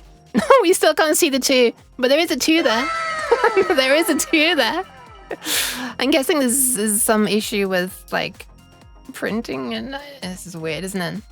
Wait, yes, this address is F7 and this one's F8. So there is something here. It's just not displaying it correctly. There is a single byte there. This is a multiple of 32. And this is 1 minus a multiple. So yeah, there is something there. Interesting. We should print the byte. Ah, is that a problem? It's trying to like, is it, let me look at this file in a hex editor. Is it literally putting ASCII character 2 there or something silly? Let me see.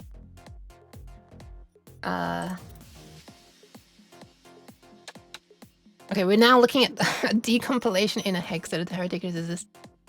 I'm not seeing the value 2 anywhere. Oh wait, it's this one, isn't it? Oh wait, where is it?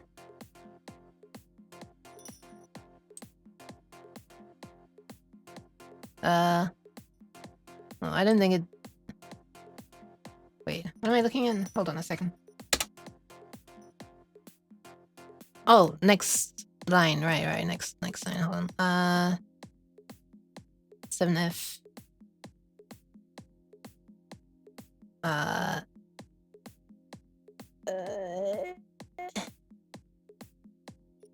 Oh, there's a tab and there's a bunch of spaces. A tab, a bunch of spaces. And then a dot. And then a new line. Okay, there's nothing there. It's just a load of spaces. Interesting. But that's confusing me because this hex editor also shows dots for unprintable characters, which is a bit confusing. Anyway. Well, interesting. We got it working, and I've discovered that I cannot view single byte values in a disassembled thingy for some reason. My throat is absolutely shot. There's a tree though. Let's look at it disappear. Well, there we are. What an interesting adventure. And after all of that, that's not even an efficient way of doing it. Nice. Thank you. Oh, I love how synchronized that was. What the hell? You're so smart. I don't know. It took me a while to be able to do that. What a satisfying ending there. Okay. I gotta go and have a pizza. I gotta go and have a pizza. I can't even speak. I've got this bauble hanging off my almost my whisker, actually. What the hell? Can we take a close look at that? What the?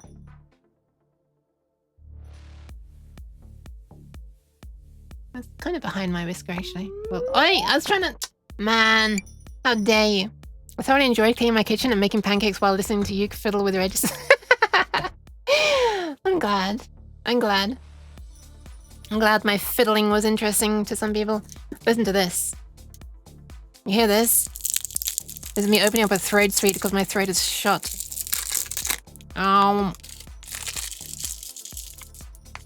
Okay. Thank you for the applause, Topper, as well, and Lonk. And Nymph. That is a tree. It is a tree indeed, Ace. And it wasn't even mirrored. Why am I evil now? There's nothing more evil and spooky than soothing a turd in the throat. Hey. The speaker. I feel so hydrated. Oh my god, what's that sound?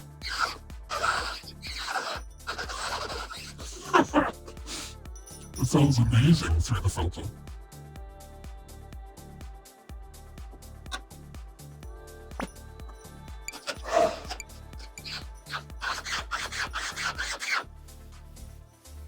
Speevil.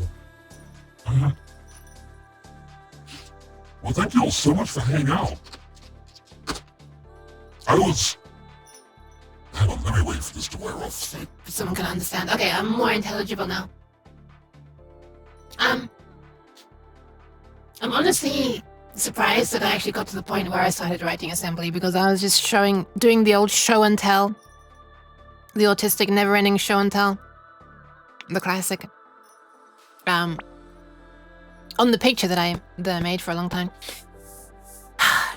I'm going to... I would say you can join the Discord, which is absolutely true, by the way, and see the picture in its current state. However, maybe don't pay 100% attention to it, because there's clearly a couple of things I need to correct. So yeah. We'll see. This code that I have written right now might be dodgy, right? Because I'm not preserving the higher registers. But yeah. Maybe wait until it's finished. I didn't have a good place to upload it yet. I need to make like a... I don't know, a website basically, where I can install my stuff. Moments later. You can slap the balls. What? Excuse me? What? I didn't get it. This kills the water. No!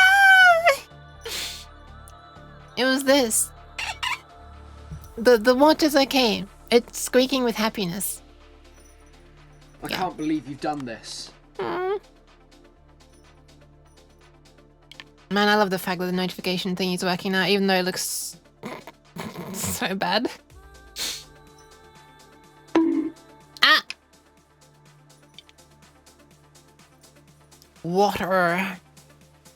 What are you doing, Stepbro? The Christmas balls. Oh, yeah, I can slap the balls, yeah. True. How many are on me right now? Wow, people have been being scammed a bit. There aren't so many. Thank you for the pets! Oh! That one landed. Oh my god, that landed as well! I think I better move back a bit so you can see it. Actually, maybe that's scamming you more. Is it harder if I'm further back, or...? Well, now I'm just, like, touching an invisible keyboard, so... Oh god, it's going crazy already! Man, I do really like how this looks when the light is hitting it. The shiny, the sparkly parts. These on my... I can't point low enough. On my blouse. Well, I gotta end during this bauble onslaught. Water later, uni. Cheese. What are you doing? Okay. There's a few different people that I could pass you on to. However, I don't know. I don't know. I don't know how I was going to continue that. On my radar is Aya's the Witch, since she's doing software and game dev. Exodrift is on, doing a co-working stream, which is interesting. There's also Side Edda, who I've only been able to raid, I think, once in my life before, despite the fact that she's raided me many times. Who is a literal, big brain, Denied.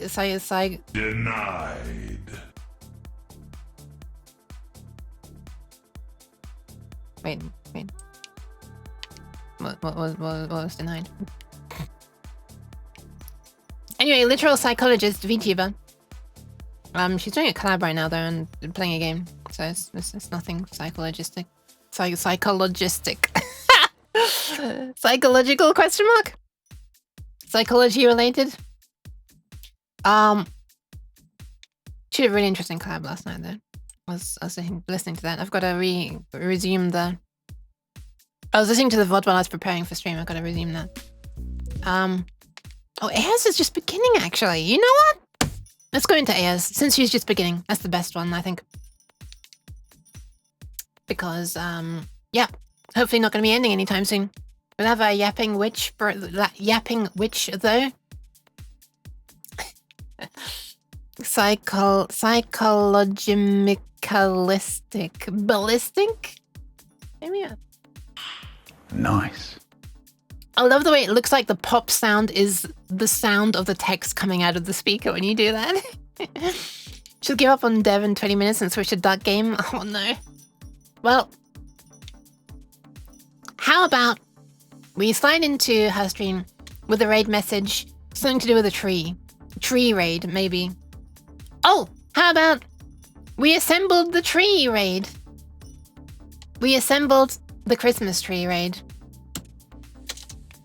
There we are. That's the best pun I've possibly ever done for a raid message. We assembled the Christmas tree raid. I need a tree emoji. Perfect. It's not even a Christmas tree though. It looks more like the one that was actually drawn. So how about something? Oh shit! I just deleted the message. I mean, before I sent it in. Something like this, maybe. Assembled the Christmas tree raid, maybe? Something like that? Yeah, sure. And, if you don't have access to the my emote, just get rid of it. Just delete it. You could use this one instead, though. I'm quite impartial. No, I'm quite partial, right? I like the cat emote, so, you know. Feel free to use that. In place of me being hype. Because, you know, I'm after all a weird cat. I'm a hype weird cat right now. Yeah, thank you, Nymph. Thank you. That one or this one? Yeah. Alright, I'm ending now. Oh no, not I could actually start the raid, haven't I? Shit, forgot that part. And do the shout out as well. Professional streamer, by the way, 4 years. Anyway, here's where we're going. Look at this cutie. Pat. Not sure exactly what she's doing. Wait, it says making a push type game. I don't know what that means. Only 8 minutes live. But yeah. Let's go in. She is now on the screen. Shush, yes. We're not there yet. But yeah, thank you all so much for being here. This is a pretty satisfying stream, even though I'm gonna obviously like change how that function works. We actually got a damn tree on the screen.